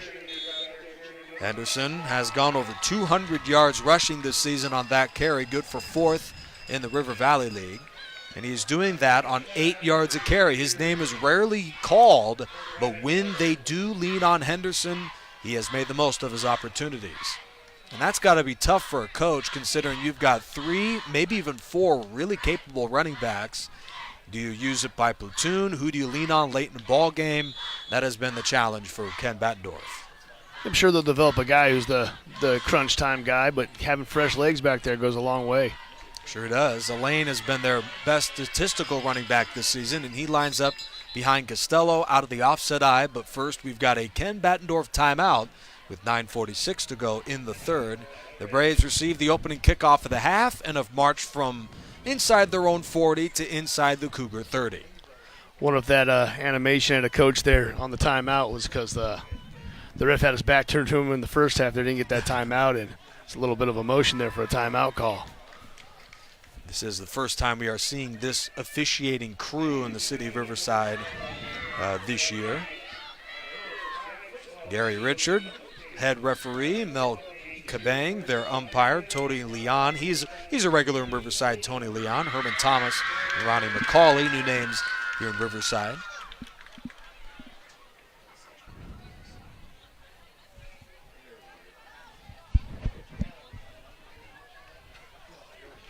Final game of the CIF preseason. Braves will kick off the River Valley League on Friday the 4th against the Warriors of Patriot.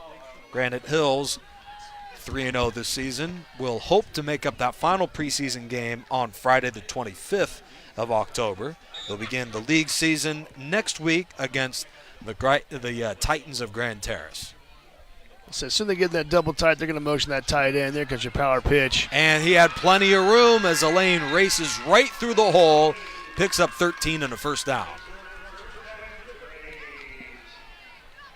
All right, Dreddy Elaine, just like a Jim Brown, he only needs 6 inches of daylight. You know, there was very little room, and he just snuck right through there for the first. That's a great kick-out block there. Quarterback leading through. Love the quarterback leading through. Braylon Salazar with the stop. The Cougars were formidable at the goal line in the second quarter of the game. We'll see if they can stuff them here. They found something in this play here. They're going to come back right to it.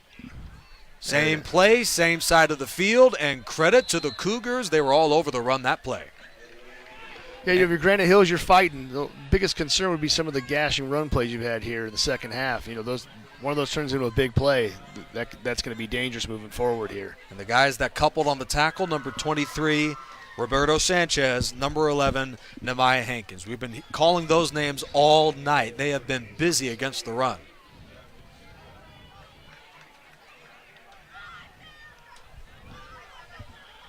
A potential big momentum swing to close this drive. Braves with 2nd and goal at the 7. No look here on the double wing as your counter. Fake to Elaine, handoff to Henderson, who dives to the goal line. No signal yet, touchdown. It's a nice call there, switch it up, took the double tight ends out, got the wings in there. That pitch action with the counter underneath it. It's a good old tackle inside trap there for 6. Notre Vista, after I'm sure a very inspired halftime speech, they go the distance in 3 minutes and 36 seconds. Took the word I was about to say. That's a quick drive. Sure for the was. Smash mouth offense. Number 7, Jordan Rivas, the hold. Number 20, Abraham Saldana, the PAT. He's made his 2 attempts tonight. Good snap, good hold, and we are at a 7-point game again. Notre Vista took a 7-point lead late in the first quarter. Granite Hills came back. We'll see what haymaker the Cougars have here in the second half. Yeah, if you're Granite Hills, you got to come out. I'm sure the Novi defense is going to adjust, but you got to come out that same game plan, try to run the ball efficiently. Yeah, great play there. Look at the counter, 88 through, boom, nice seal block right there. Get vertical. I mean, that over the course of a 48-minute game, that's hard to continue to cover. You know, you've got to wait long enough to see where the play's developing as a defense, and that's all it takes.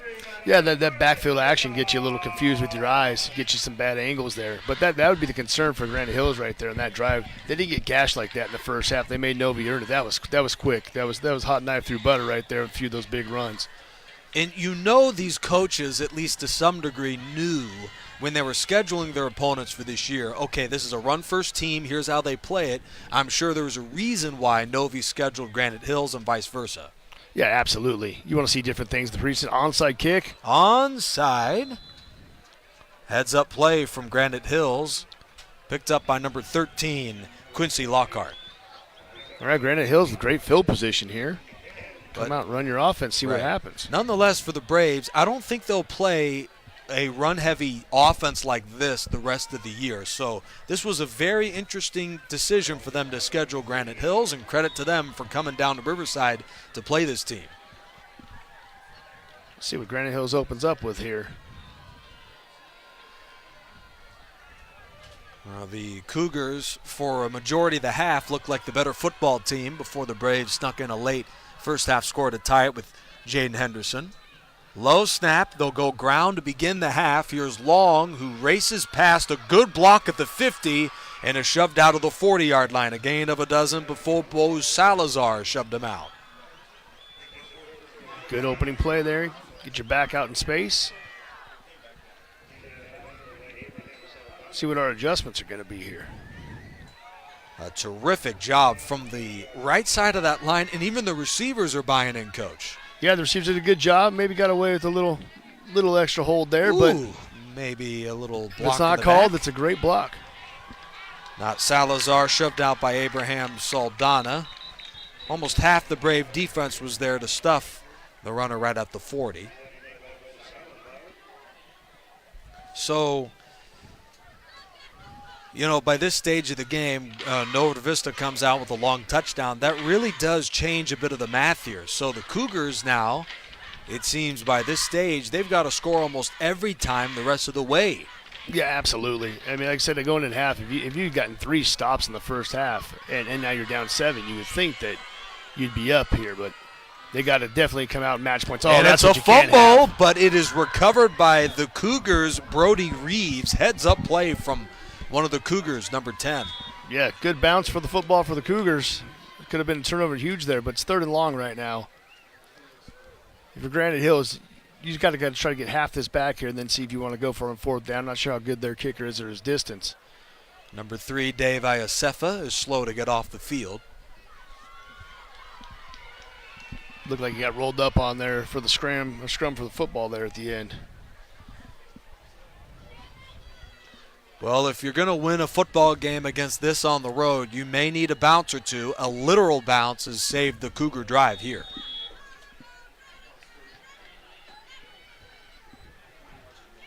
Yeah, right there he had a chance. That is some play. Gerardo Campos punched the ball out of there. Long races to the edge and has the first down. Jaden Henderson shoved him out right at the 30. That's a good call by Granite Hills. I thought they'd go back to the outside zone. They've had success with that play all night, especially to the right side. It's a good job on that tackle, getting the edge there, getting a hook on the defensive end. Let's watch the steps. Nope. Oh, that's the RPO again. Oh. Look at number 6 to come in to punch it out, Gerardo Campos. Boom, right there. Yeah, nice play.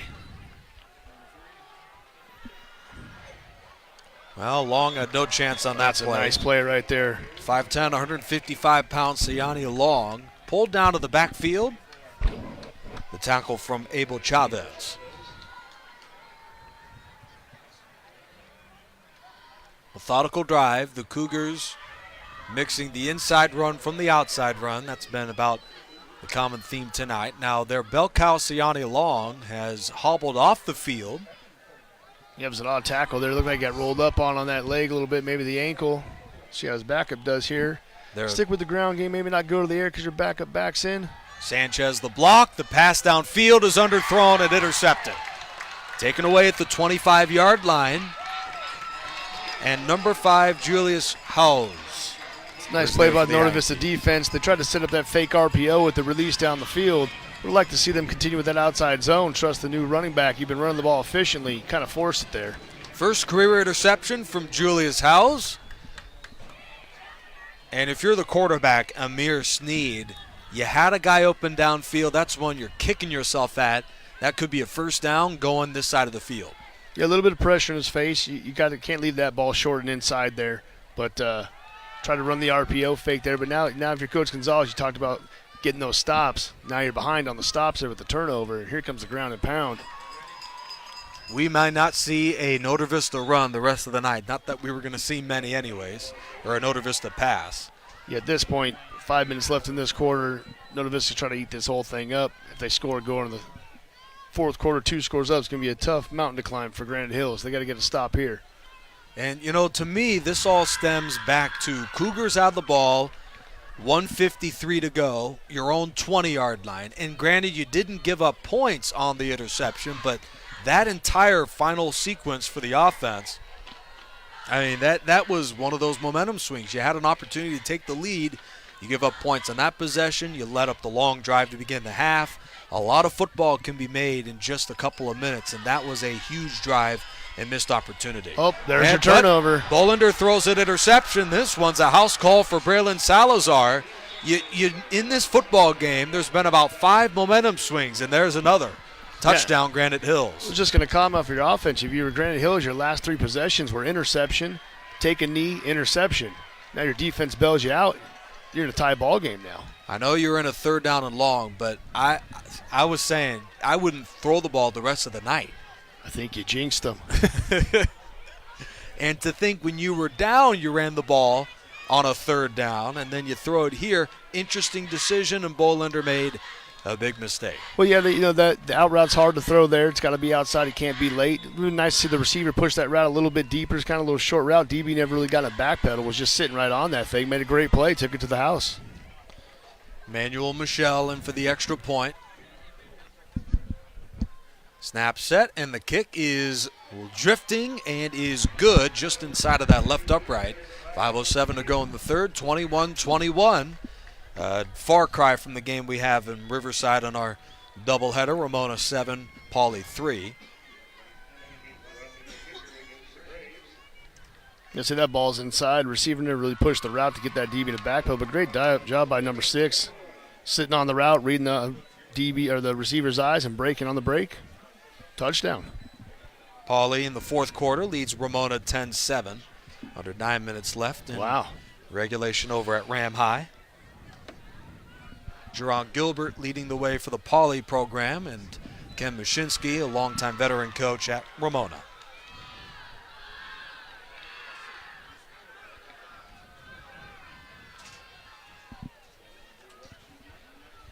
There's not many ways where you can win it on one play, but, that interception, that'll go a long way towards losing a football game like that. You had the momentum. And, if you are going to throw a pass there, Coach, I think an outcut is probably the worst route to run considering the damage of an interception. There's no one there to stop him. Yeah, the ball's got to be outside. Either your guy gets it or no one gets it. That's not the situation Norte Vista wants to be in there. Wouldn't be a preseason game if you iron out some of the hiccups. And now Norte Vista has a chance to reclaim the lead. Kickoff is in for a touchback. The narrative for years, the Braves are a good football team in the regular season, but their lack of a dynamic passing attack is what hurts them in playoff games. They were 1-and-done last year at Loyola, 2-and-done 2 years ago, 2-and-done 3 years ago. They just haven't been able to break through in the CIF playoffs, and when you fall behind, a good passing game will really help. Yeah, well, they've faced some really good opponents, and with this new system, they're playing in some higher divisions and playing to get some teams that can they can handle their scheme to a bit because they have the athletes to do so, which is going to put more pressure on their passing game. And then when you're behind, it puts some pressure on them too. But I expect them to come out right here and get back to their power toss play and get after it. Dreddy Elaine on the toss. He is hit and taken down in the backfield. A marvelous play by Roberto Sanchez again. He has been busy in run support tonight. The linebacker number 23 for the defense. They didn't quite get the edge on that one. Tried to run that speed pitch out there again. See what they come back with. Comes a heavier package.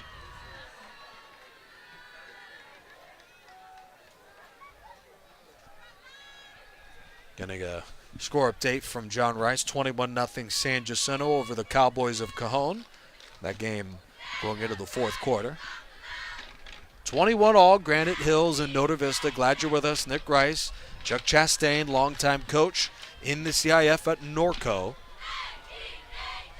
Getting some X's and O's. You know, I always knew this was a run-heavy football team, but some of the pulls, the tosses, the counters, I'm learning that as we go here tonight. That's a great job right there on 2nd and long. They went back to their power pitch play. Good job of the Granite Hills defense stiffing that, and that's where you don't want to be. If you're 3rd and 11 here, now what do? You try to run it, go to punt. If you don't get it, or you go back to the pass. Those questions are why I'm up here, and those guys are down there. Those are the million-dollar questions. It's always easy to be the armchair quarterback, right? And sit Absolutely. back and so on. I always love it when the family members of the game, why didn't you run this or that? Oh, really? Go ahead and give it a shot. Yeah. Here we go. Another run. Elaine finds a hole, sheds one tackle before at the last moment, Martion Brown, number 1, pulls him down in a gain of 6. An enviable position here. Do you throw the ball? Do you run it or punt? The Cougars, the Braves, Roman Price has 1 punt this season. Well, in this situation, I think you got to punt it. You got to make sure your blocks, you get the ball downfield, make Granite Hills earn what they're going to get on offense here. This is way deep in your territory.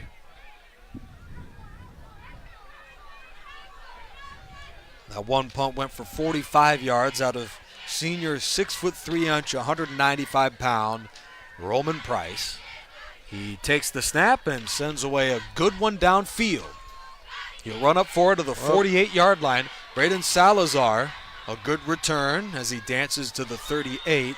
A 14-yard run back and good field position for the Cougars. You know, you just can never know in a game like this. It's back and forth. It seems very evenly matched game, and coming in, you know, on the road, Granite Hills, without a game to prepare for last week, all the credit in the world goes to Alex Gonzalez and the Cougars program for beating Ready tonight. Absolutely. If you're Granite Hills, you just got 2 stops in the second half on defense. You got a great opportunity right here. You just got to go back to what you're doing, get your run game going. Don't get fancy with it. Every time they've gotten fancy, it's kind of bit them in the butt here a little bit here, and just get back to doing your thing. Well, they will spread out 4 receivers here, but do go ground. He is back in after the injury he sustained a moment ago, a leg injury for Sayani Long, but he picks up 4 on the ground there to begin this critical third quarter drive.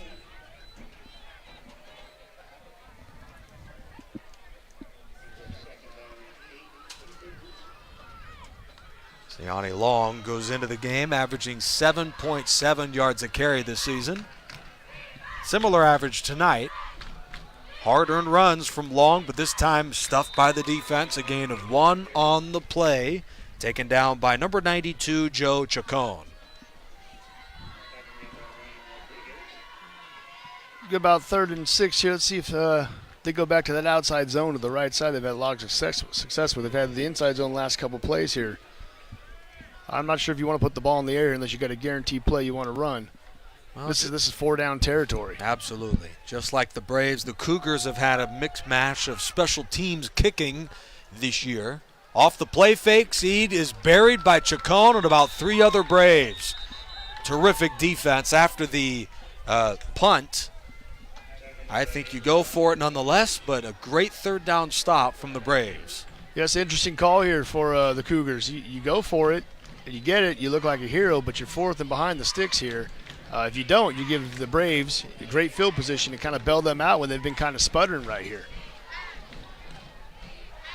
Amir Sneed, number 8, with a beauty of a punt in the first quarter of the game. That was to close the opening drive for the Cougars. See if we get a hard count here. We've seen an RPO, but no one's run a screen yet. We probably won't see a screen from Novi. I wonder if we get a screen look right here. There's the hard count. One of the Braves did jump into the neutral zone. Are they going to call it on Notre Vista? They will. A tough break as Abel Chavez was a little anxious on the blitz, and now you absolutely have the playbook wide open. Yeah, playbook's wide open now. Almost on the fringe of the red zone here. Still wonder if we see a screen here. Novi's coming. You can see in their stances they're coming to get pressure. See what happens. 7 of the box. Looks like a typical too-high defense. Press coverage in the outside. Nickelback is creeping in.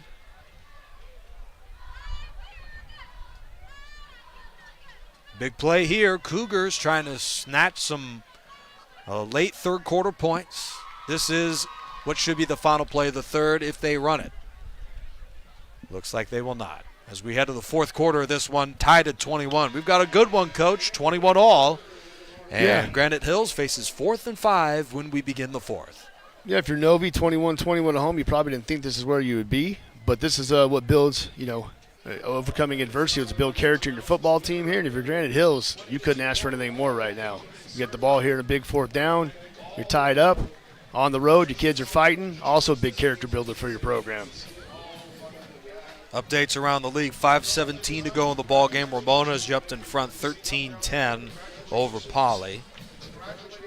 And let's go ahead and take a look at all the scores around the city of Riverside. Underway right now. Notre Vista tied at 21 against Granite Hills. That is our game. Hillcrest up 20-0 over Lakeside and Lake Elsinore. Other games have gone final. Still at the half, Chino over Don Lugo, 14-7.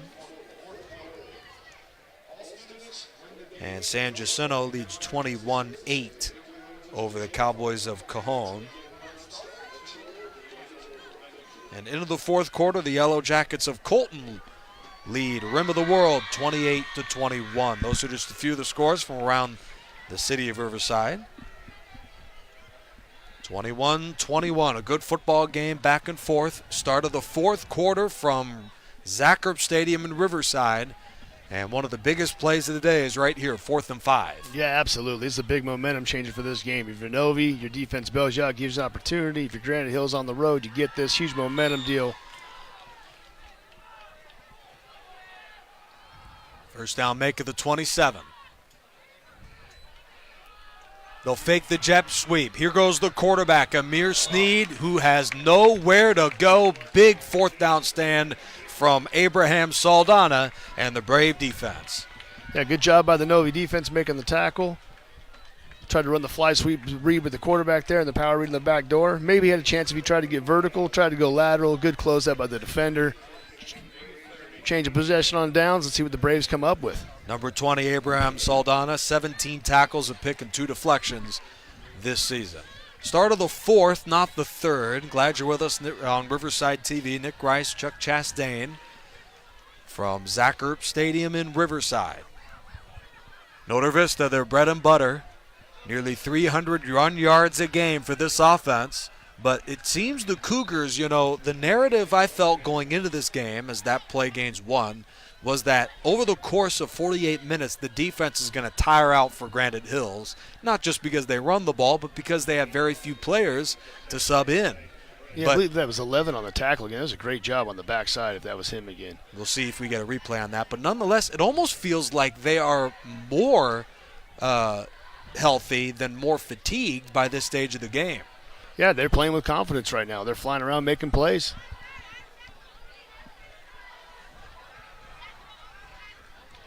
Notre Vista was stopped on a 3rd down of their last time out, a 3-and-out for them. Henderson gets leveled at the 35-yard line. That time Brody Reeves, who recovered a fumble in the first half of the game, makes the interior stop for the Cougars. All right, another big 3rd down here. This one's much more manageable here, about 3rd and 6. See what coach comes up with. Wouldn't be shocked if it's 2 down territory if they get close and then pound it up there on 4th. They continue to challenge the fight of the Granite Hills defense, and Granite Hills keep stepping up. Saw Kalen Edwards run in. What I've noticed in today's game, Granite Hills has a bunch of heavy hitters on that defense. Yeah, they're timeout in the field. Doing a great job of flying the football. Yeah, if there's any way we can take a look at that last play, might be a little tough to do. End of this, look at that hit from Brody Reeves. You've seen about 10 or 15 of those tonight from these Cougar defenders. Yeah, that was a good tackle right there. Actually, what I really like is his head's on the football right there. That's why you tell your back's 2 hands on the football. That contact right there could have been a big change, but that's a nice form tackle. Let's check it out again. Watch here. Boom. Head on the ball. That's great. Good play.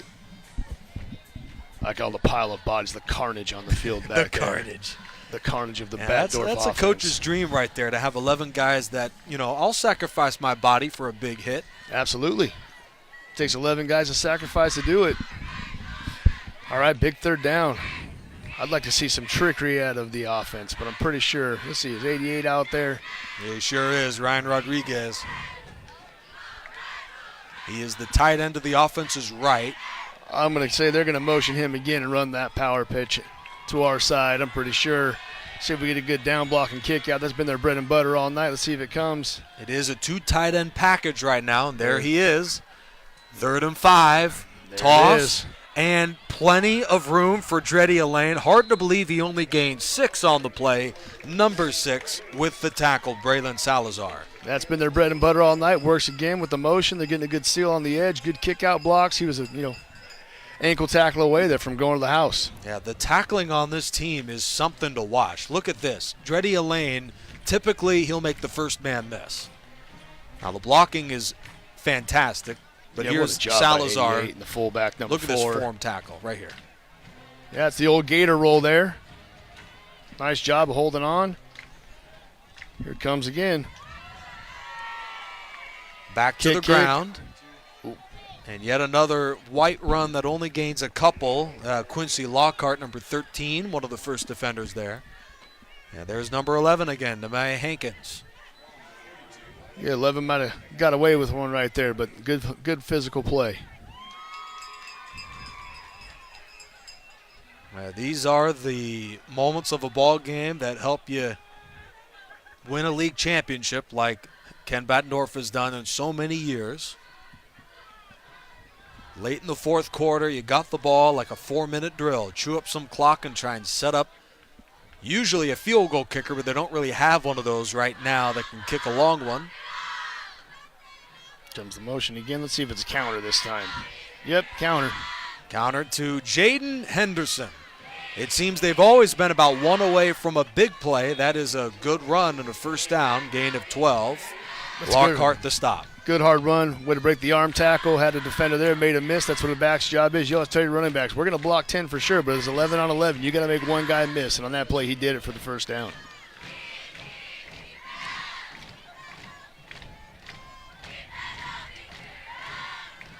There's the miss. Just got to make one miss. Yep, got to make one miss. All right, here we go. Let's see if they go back to that power play. They ran counter off of it. Same set. Fullback dive. Isaac Costello, number 4, gains a couple. Little veer read there. Quarterback sprinting out. Bolander had so much room out there, they might want to think about actually tucking that ball. Yeah, I wonder if that was an actual veer read play there, if they're actually getting a read, or that was just a straight fullback dive. But the great flick by the quarterback, something to come back to, because they didn't really pay attention to him too much. They hit so fast. Yeah, they look like the old veer. They left the end unblocked. Just a hard-nosed football game. I would be shocked if I heard that Granite Hills does not win a league title again. This is such a good, hard-nosed, physical football team, and very well coached. Right, here we go. 2nd and 7. 8. Tick, tick, tick. Time off the clock. Here's Henderson, who finds a seam. And he's got some wheels to go along with the terrific strength on the lower half. 1st down to the 25. Yeah, nice strong run there. Bread and butter again. Get big O 88 out there on the kick out. Bring the fullback 4 through on the backer. Little power here. run downhill on people. Watch if we get a kick. Boom, there's 4 through. Find some work. Look at them get vertical on the line. Good job by the back. Man. Nice cut. Get 2 hands on the football, contact. Now that's a block that would make John Madden blush right there, driving him all the way to the turf. Yeah, get a steal here, a steal there, and boom.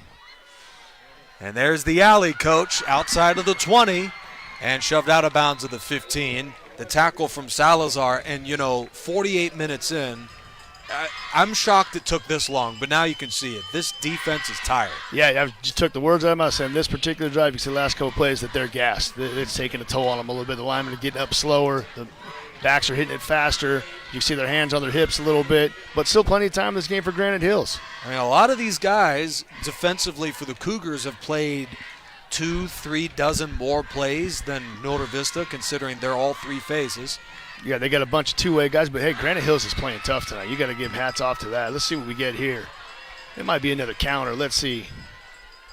No, we're going back to the power toss. Elaine hammered at about the 15, maybe the 14 by Lockhart.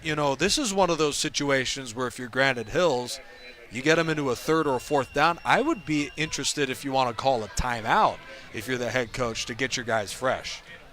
Yeah, maybe. Let's see, we got 6:15. I think you're Granite Hills here. You got to save your timeouts maybe. If nobody's going to score, they're going to score, but you got plenty of time to run your offense. And you've had a quick strike ability. They've been a few plays away from making it big too. So not panic time yet here. Not panic time yet. If it gets under 2 minutes here, then 3 minutes, maybe you start using your timeouts. But they just got to play solid defense. Right. But, timeouts, I'm sure they help a little bit to get you guys back and fresh. I was waiting for the counter. There it is. Kick out, push through. Henderson hammered at about the 10-yard line. The time is ticking off the clock. Notre Vista got the ball in the first few seconds of the 4th quarter. This is 6.5 minutes in. There's Alex Rodriguez and the staff. I mean, you could throw up whatever play call you want, Coach, but, it comes down to the big boys of Notre Vista executing a little bit better here in the 4th quarter. Yeah, you got just 3rd down here. It's going to be 2 down territory for sure, but Ken just switched out and went to that double wing look with the smaller back, so it's probably going to be one of those pitches. I wouldn't be surprised if we see that pitch action with the counter underneath. No, they still got the big personnel. I'm wrong on that. Here comes the big boys. Iasefa checks in at fullback. Elaine to the 10, tripped up to the 8. All right, huge down here. Another hit and tackle from Roberto Sanchez. This is one of those plays where you got to dig in deep if you're Granite Hills. Yeah, I think if you're a Novi right here, you come out, you got the play you want. You got to muscle up here to win this first down, but I wouldn't be surprised if we hit him with another hard count and get that easy first down here. It's worked all game. Let's see what happens, but I'm pretty sure you're going to see 88 motion, and they're going to come right after you. 88's on the left this time. I'm pretty sure he's going to motion. You're going to see that power toss to the right here. Now he's flipping. Probably going back to the boundary. Let's see. Big call. Biggest play of the game so far. There's the hard count. No jump. Dreddy Elaine is the running back. It's a good decision. See if they're going to line up and see if we get him to take the easy 5 here. This is where your field goal kicker is big, but even high school football, snap, hold, and kick is always dangerous. Mm-hmm. From here, this would be a 25-yard field goal.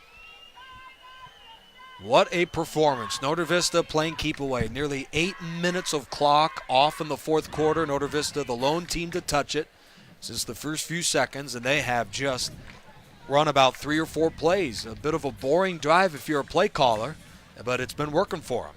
That depends if you're a pass game coordinator. If you like the run, this is a beautiful drive. Yeah. It's carnage all over the place. 3 down, 3 yards in a cloud of dust. Old school football. I'd be throwing my clipboard by this point if I was a defensive coordinator. I'd say he's called a very good game, but it comes down to the big guys for Notre Vista. I mean, part of it has got to be a bit of guesswork if you're a defense. Yeah, it comes down to angles and your kids making plays. But this is a good little stand here by the Granite Hills defense. You got gassed a few times. Now they're in the red zone, and now you've stopped them here to this 4th down call here. The game kind of rides on this call here to an extent. Novi Powderton takes the lead, or you turn it over to Granite Hills, who's been able to move the ball all night and see if they can break a big one. What a football game we've been treated here at Zach Erb Stadium to close the preseason. No field goal unit. Iasefa the fullback. Dreddy Elaine the running back. 4th and 3. Elaine the call. Looks for a hole, crawls to the 5, first down to the 4. And that's a nice, tough run there. They went double tight, no motion. Just pounded in there. Novi football. Roberto Sanchez made the stop, and now he is down and cramping with 4:03 remaining in the game. Here's the look at the 4th down conversion. You still got to love it. Look at 9 with the reverse pivot. Look at the quarterback getting work, throwing his shoulder in there. Hey, it ain't much, but no quarterbacks are blocking these days. No love for the man, but that's old school. Love it right there. Great job. Nice hard run by number 1. Good push up front. Way to execute. So much for Dreddy Elaine and these running backs being nothing but scat backs. We've seen a whole lot of power out of these small, langy running backs tonight. Elaine, 5'10", 160 pounds. Jaden Henderson, 5'9", 155 pounds. Not the biggest or the strongest, but they are real tough football players. Yes, they are. Your question for Granite Hills here. It's 4 minutes left on the clock. It's 1st and 4 on the goal here. Do you just give up the touchdown and concede it and move to your offense and try to tie this game up, push to overtime? Do you let Novi run 2-3 plays and eat this clock down inside a minute? Or do you just go for the football? Yeah, or forget the try to get a hat on the ball and go for the strip. But if Novi here's got to run 2-3 plays to get in, this is a player timeout. This ball should start on the whistle here, and they're going to run this thing down inside 2 minutes. Yeah, 23's got to go out for the injury. As soon as the ball's chopped in, the clock should start. Well, the motto of the Granite Hills program is faith and fearlessness. They've sure played fearless tonight. That's for sure. Yeah, but I'd say that strategy goes right into trying to stop them right here if you're Granite Hills. Chopped it in. The clock should be running. They'll run it on first whistle, and Dreddy Elaine is in for the touchdown with 3:59 left in the 4th. All right, plenty of time for Granite Hills. Still got to kick the extra point. That's right. You still got to kick it. Dreddy Elaine, a workhorse for Norte Vista. He came in with the league's most rushing touchdowns with 7 and is in yet again for 6. It's a great job by Norte Vista as a team right there. That's why Kent has such a great program. You get that 4th down call there. Your back's against the wall there for the defense. Just had the turnovers. They get a great 4th down stop. They turn that into a drive, eat up the clock, score here to take the lead in the 4th quarter. It's a great team effort.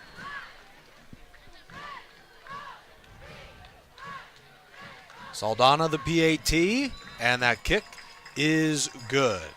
28-21, 3:59 left. We have been given a treat tonight on Riverside TV. Now Granite Hills led a few times tonight, but just watched Norte Vista chew up over 8 minutes of clock. What a drive capped by Elaine. What a nice job there by 60, getting vertical in the hole, getting pads on that linebacker. It's a great job by that kid coming off the down block. Got to hug those trappers there, those down blocks. That was a fantastic job by 60.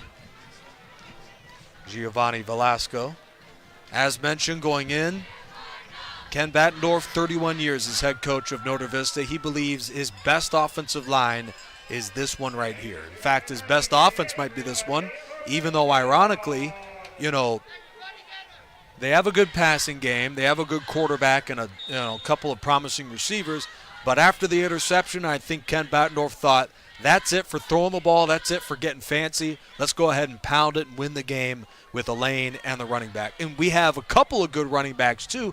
Another thing I noticed, late in the game, Elaine has been their closer. Yeah, he's kind of been the workhorse there, running behind his pads, getting vertical. It was a good job of the switch up there with the backs and managing them, but he's definitely carried the load here in the end. Saldana drives it to the 10 after the Elaine touchdown.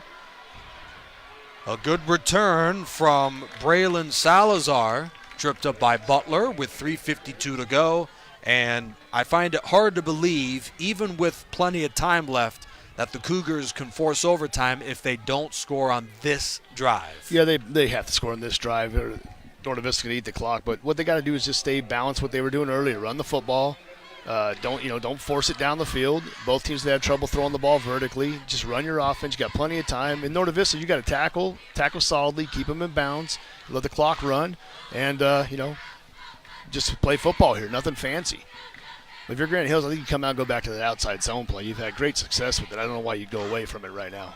Last year in Apple Valley, Notre Vista beat this team 38-6. A year later in Riverside, and Granite Hills has been ready to play. A gut run of 10 from Long and a first down. That's a great opening play to the drive, getting rhythm. Short second down. Playbook's open with this call. They did not give him the first down. A pickup of 9 instead. Low snap, Long the call again, and he does pick up that first. A gain of 6 on the ground. Clock is stopped at 3:22 to go in the fourth. Not quite a no huddle, but you've got to go hurry up here if you're Granite Hills. This is the third play of this drive. Granite Hills, remain patient, run your offense, don't press, execute what you're doing. 59 yards away from a tie. Long smothered to the 44-yard line by Chacon and a gang of Braves defenders. Let's see if they take a shot here. Second, medium range 7. You've run the ball inside zone multiple times. See if you got a vertical route here or some quick out route. Maybe hit their sideline with Big 11 out there one-on-one. If they're going to take a shot, this might be it, or continue to run your zone read. Would be a motion here. Salazar, the motion man. He'll get the call and has nowhere to go. Third down coming up. That was an interesting call. You've been downhill all night having success. Now you run lateral. Didn't have much success there. I'd get back to that downhill running game. Let's see here. You got 2 downs here. It's 2 down territory. You got to get a first. Here we go. It is a rarity for a Riverside TV game to go to overtime. Long gets a block. No flag. No, it's a late flag thrown. You saw it there at the top of the screen. This may be coming back. That was an easy call. Right tackle had a nice hold on the edge. That's a good job by the backer working through leverage, the outside shoulder. But there was that outside zone again. I mean, they've been doing a great job with that play tonight. Just got a bad call there. That's going to hurt them. That's going to put them from the spot there. It's going to put them behind the sticks. It's going to be a long 3rd and 15-ish here. Still think it's 2 down territory. You don't need to get it all back in 1 down. Still would love to see someone run a screen here, but let's see what they got. Amir Sneed is one of the smaller quarterbacks in the CIF Southern section, but he certainly has the experience. You know, he was, according to his coach last year, because of his size, tough for him to win the job as the quarterback a year ago. His first full year starting is this season, but he has been very productive at 5'6", 150 pounds. He came in without an interception this year, but has thrown 2 in today's game. He sets up a screen, picked up by Kalen Edwards. He gets the penalty yardage back and a whole lot more, pulled down just short of midfield. Julius Howes with the tackle. I like that call there. You motion the back out, get everyone's eyes moving, defense shifting, throw the backside screen. Good call. Like it. 4th and short now, got to manage. Well, first, the Braves have got to manage a man down. Let's see who that is. Looks like number 4, Isaac Costello. That was some play call, coach, and it worked. I see Novi's coming hard to get the ball. Let's see what happens at 4. Well, that's behind the play. Oh, there it is, right there. Oh! Kind of a blindside block. Nothing necessarily illegal, but this kind of ran into him. It looks like up by the neck head. Hopefully the kid's okay. He's still motionless down there in the field. Might be a stinger in that shoulder. Isaac Costello, two-way player, defensive line and fullback for Notre Vista. Here's the wide shot. And watch the back moves against the eyes. See everyone shifting to the back. Here comes the pressure. Costello's going to come in towards the bottom right of your screen. There he is. Yeah, it's the big lineman coming back. Oh. See, he's right there to the neck area. Oh, man. Hopefully he's okay, nothing serious. He's up walking well. It's a tough kid out there. All Novi kids are tough. Oh, yeah, you said it. All right, big down. Notre Vista will have a bye this week and they begin league play Friday, October 4th against Patriot. Join us on Riverside TV for week 2 of league action when they visit Ramona. That coming up on the 11th right here on Riverside TV. See if we get a hard count right here. Winner stays undefeated, 4th and 2. They'll go run, and this is very close. I think the officials will give it to them, but from this angle, it looked much closer than that. A conversion from Sayani Long, number 3. It's a good job getting downhill there. Now, you're not feeling the pressure yet, Grand Hills. It's a minute 34, but you're in midfield. You got to get a chunk play here somewhere. Field goal doesn't do anything for you. Sneed with a pass rush, completes it on a hitch. There's number 6, Braylon Salazar, and the clock is running. Granite Hills does have a pair of timeouts. It's a good job by Norte Vista keeping the receiver in bounds here. High drama from Riverside. A touchdown and a PAT for overtime. Back to a pass. Here goes the deep shot downfield, and that is dropped by Hankins with 59 seconds to go. It's a good call, though. I was waiting for that all game. You got tall 11, nice receiver. He's got one-on-one coverage. At some point, you got to throw him a jump ball. A little bit longer there. That might have been a big play, but here we go. 3rd down. Still, you don't need this all one play if you're Granite Hills.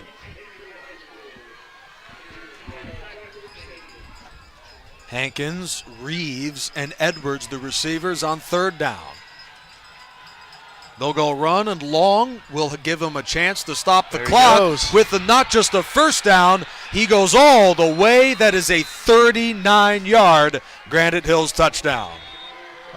All right, does Granite Hills kick the PAT to tie, or you're on the road, your offense is in rhythm? Do you line up and try to go for 2 here and shock everybody? A Mike Shanahan 2-pointer. Does he do it?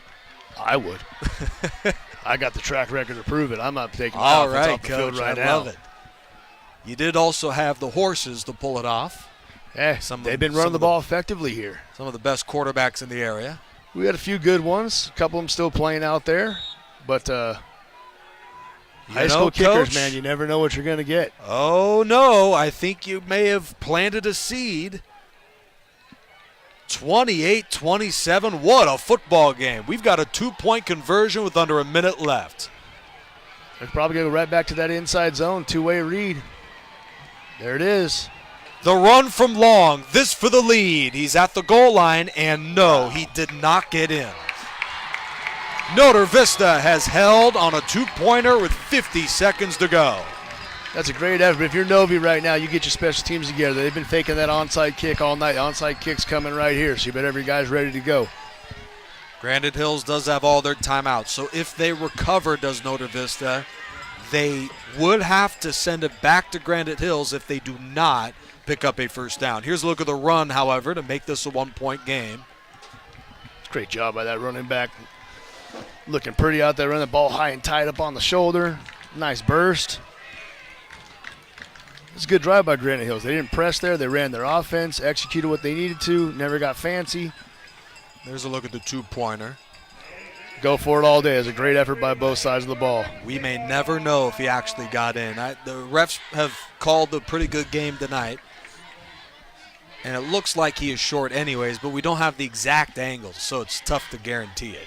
That's where you get that fantastic end zone cut. Yeah, you know, looking at him sit at the half-yard line, he probably was short. But all right, here we go. Nothing quite like a late-game draw. Emmanuel Michel, number 20. If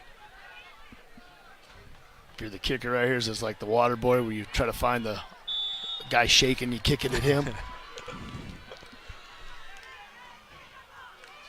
Bouncing at the 50, and there is the catch. What a hit, and to reel it in anyways from Bo Salazar, number 23. Well, that was a great kick. I was going to say there's got to be a flag there. Bo Salazar earned the recovery, and Notre Vista is a first down away from a huge win. Flag is down.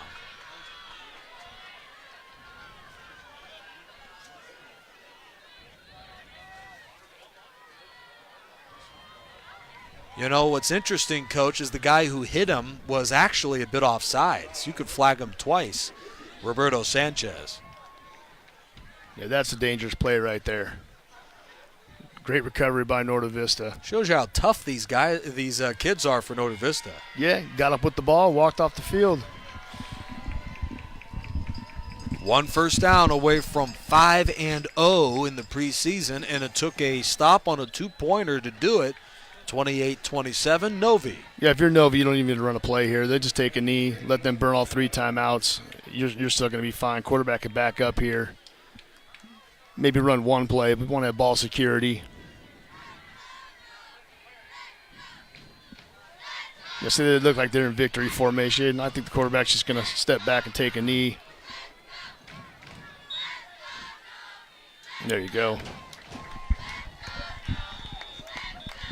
I think both teams come away from this game learn a lot about themselves. Nobody found a way to win when probably wasn't their best night. And if Granite Hills, you came in, you gave them everything you had. You did what Coach asked you. You got the stops you wanted. You execute on offense. I think you got a great running game there. If they can add a few wrinkles in the passing, they're going to be a formidable opponent in their division. And if you're Nota Vista, you're not always going to be your best, but you found a way to be physical and win. That's what you're supposed to do. Yeah, these are almost better wins than those blowouts. Of course, you want to execute as well as you can, but even in the preseason, these are great opportunities to learn late game situations. These kids got an opportunity in a fourth quarter to make a goal line stand, to run out the clock on that 8-minute drive. A lot of scenarios they'll see in the regular season and most likely in the playoffs. Absolutely. Impressed with Novi's defense. They kind of bent a few times, had to overcome some adversity out there, but they got that great fourth down stop before they scored that touchdown, and then great goal line stop on the 2-point play. A lot to build on from this game. Before we close our broadcast tonight, another look around the city of Riverside. Some games, of course, I'm sure are final by this point. Bell Gardens has defeated Arlington 29-21. We've got a timeout with 44 seconds to go.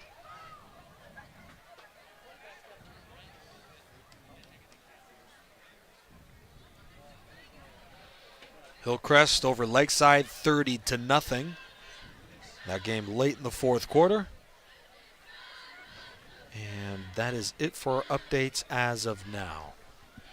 28-27 Notre Vista. Let's check out their upcoming schedule. Braves home for Patriot. They'll play at Ramona in 3 weeks. That game on Riverside TV. They play a new River Valley League team in 4 weeks, Rubidoux at La Sierra. Then we'll close the season on Riverside TV again against Jurupa Valley.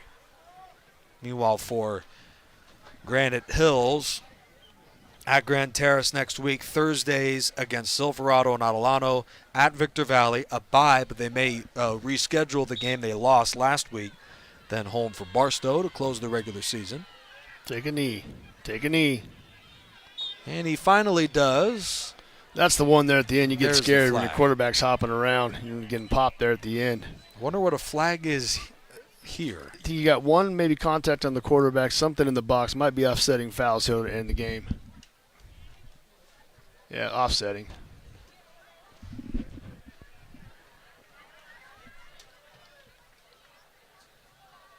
No? Nobody called it offsetting. Is that a delay? Something. That's Maybe it's the a sportsmanlike here for language or something we can't see in the box. Yeah, I got to tell you, there's been a few occasions where I'm confused what the officials are signaling down there in the field. They're still discussing it. Maybe there's an additional foul we don't know about. But the game isn't over yet if the clock is stopped.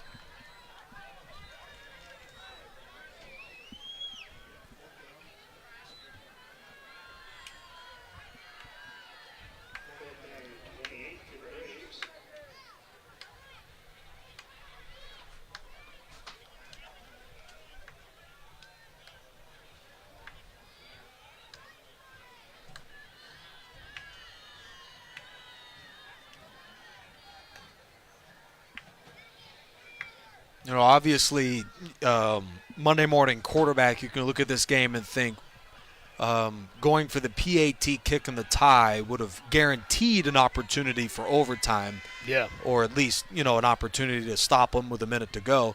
But, you got to love the confidence of a coaching staff to say, I want to win the game here, and I believe I have the guys to do it. Absolutely. This is interesting now. 4th and 28 here. Clock is stopped. Yeah, clock is stopped. I mean, if you're Novi, you going to punt it? You going to run your offense, give them the ball at midfield? I mean, you might have a toss-up here in the end zone. Well, I'm no former longtime CIF coach, but I would say punt it. I would, too. I wonder what that conversation was there between the White Hat and Coach Bato. This is a very interesting sequence right there on that penalty. How's it explained? Yeah, see, Ken's going to give himself some love out there from the White Hat. I'd like to be a fly on his shoulder right now. Right. Hey, referee, how's your day going? You have any dinner plans tonight? How's the wife and kids? So you called it, Coach, that they should have a running clock on offsetting penalties. If it was offsetting, but if they didn't take it, they didn't mark it off and go back the other way. So it must have been the refs throwing 2 flags on the same person. And I don't know if it was a. Which is interesting because looking at that play, unless there was language or something, it just looked like a routine play. Yeah, it did. I don't know if someone threw a punch in there. I don't know. I was watching the quarterback kind of dance around taking a knee. And there was back came from the umpire threw one, and then one came from the white hat of the back or somewhere on the sideline over there. But one definitely came from the umpire, so it had to happen in the box. Ken Badendorf working on that heart rate going down over the years. That heart rate's got to be at least 150 right now. Yeah, he read his lips. Punt, punt, punt. Might have been other 4-letter words, but that one was punt. Winner stays undefeated. This would be a marquee win for Granite Hills if they're able to head the road to Riverside and win against Notre Vista for the first time in their program's 25-year history. Got to have a good snap and a good punt. Price. All right. Bit of a knuckleball. Now that's a fantastic job by the punter. Right. I really do like much better than that. So that'll go down as a punt of, let's see where they mark this, 24. 24-yard punt, nothing on the return. 31.9 to go. Granite Hills out of timeouts. I mean, the clock stops there on the kick going out of bounds, but you don't want to give them a return right now. No. Make them go down the field, play solid defense.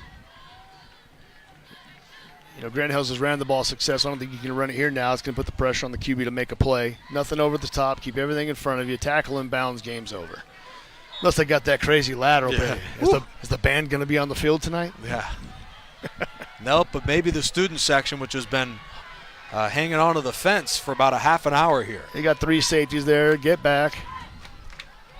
Sneed rolling left. Fires right into traffic, and luckily for him, that pass is incomplete. Well covered by number 5, Julius Howes, who does already have an interception tonight. Just make sure those safeties stay deep. Don't creep up on anything. Keep it in front of you. Nothing cheap, nothing deep. You know, you might even want to give up something cheap. You give up the under stuff. Let your backers rally to it. You know, D-line, just make sure you're big right here. You don't need to get so much pressure. Just make sure you're big. Make the quarterback try to see you over. You have to throw into a tight window. Notre Vista does have a timeout left. Got to spot the ball right there. That's right. It's hard work out there for the Stripes sometimes. Sure is. Getting an earful. All right, we've seen bigger things happen before, but this would be big on Riverside TV. Keep them in bounds. And Salazar is stuffed in bounds. Clock is running on forward progress. This would be a bit of a miracle. Yeah, that's going to be hard to chop this ball in. They got to get to the hash, not in the middle. Ball should be on the hash. It was caught outside the hash. 7, 6. They're going to need to throw one as far as they can. Sneed with 4, with 3. A flag is down to the area of holding. And that's it. And unless this is on Notre Vista, it's false start on the left tackle. Iosefa has won the game. Yeah, the left tackle was moving for the snap. They should have blown the play dead. They did not. Well, a false start would actually be good news for them, as that should stop the clock. And they might actually, be no, that should be a runoff. My apologies. If it's college or NFL ball, it is. Yeah, you can't take the play here necessarily. That should have been a dead ball foul, false start. They should mark it off. But if this is the NFL, they do a 10-second runoff on a play like that. Watch the left tackle. He's going to jump. See, that ball should have been spotted on the hash. It was caught outside the hash, not inside. See, he's moving, but we can't see the time. Yeah, there was time left. There was about 3 seconds. But that's right. In high school, there is no runoff. So you will get, it says zeros, but, you know, technically there would be 3 seconds. Yeah, I'm not sure if they know the time. You might just get one on time down here. Right. Now, we've seen in high school football, we have seen some wacko things happen. Of course, no ban on the field here. Yeah. Well, what you can't do if you're Nova right now is get pressure on the quarterback and take a late hit or roughen the quarterback deal. Here we go. Final play of the game. Double pass. Nope. Did not do it. Salazar and what might be a A comedy of laterals to close That's this a forward game. lateral. There's Salazar, and this one is blown dead anyways. The game is over, and Norter Vista hangs on against the pesky Cougars club. That's what you can't have over there. Of course, plenty of extracurriculars.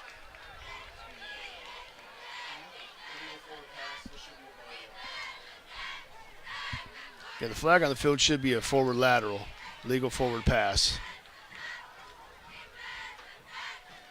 Got a little scrappy over there on the sideline. See if there's no flags over there. Well, you know, if there's an unsportsmanlike against Norter Vista, I wonder if that would continue the game. It probably would. Can't have a game end on a defensive penalty. Yeah, I'm not sure why the coaches are out there right So, now. really, the only way you can keep Granite Hills in the game is if Norter Vista here commits a late penalty. Yeah, this is not the way you want the game to end right, at all here. This is the one way that you create problems, and Ken Battendorf knows it. That's why Ken's the man. He's going to take control of his sideline. Right. Now, I do wonder what happened there, which incited all these guys to get their voices heard. Yeah, I'm not sure. There was a little scrum on the sideline. It didn't look like the Granite Hills player was thrown down there. There was a couple Novi players got a little heated on the sideline.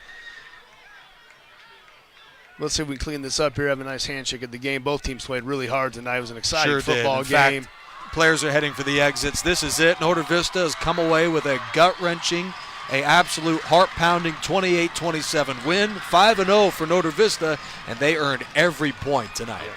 Well, hats off to Coach Battendorf's team for finding a way, maybe on their best night. And great job by Coach Gonzalez's team, showing grit, effort, composure the whole night, playing hard. And you lose on a 2-point conversion on the road, what can you hang your hat on? They got a big game in league in Silverado, and I'm pretty sure they'll be trying to win that crown again in their league. Yeah, I would be shocked if they don't win it this year. They'll begin next week on the 27th at Grand Terrace. After a bye, Norter Vista begins against Patriot. A good job on your debut, Coach. I appreciate it. I had a great time up here. Felt like I was calling plays to an extent sometimes. Right.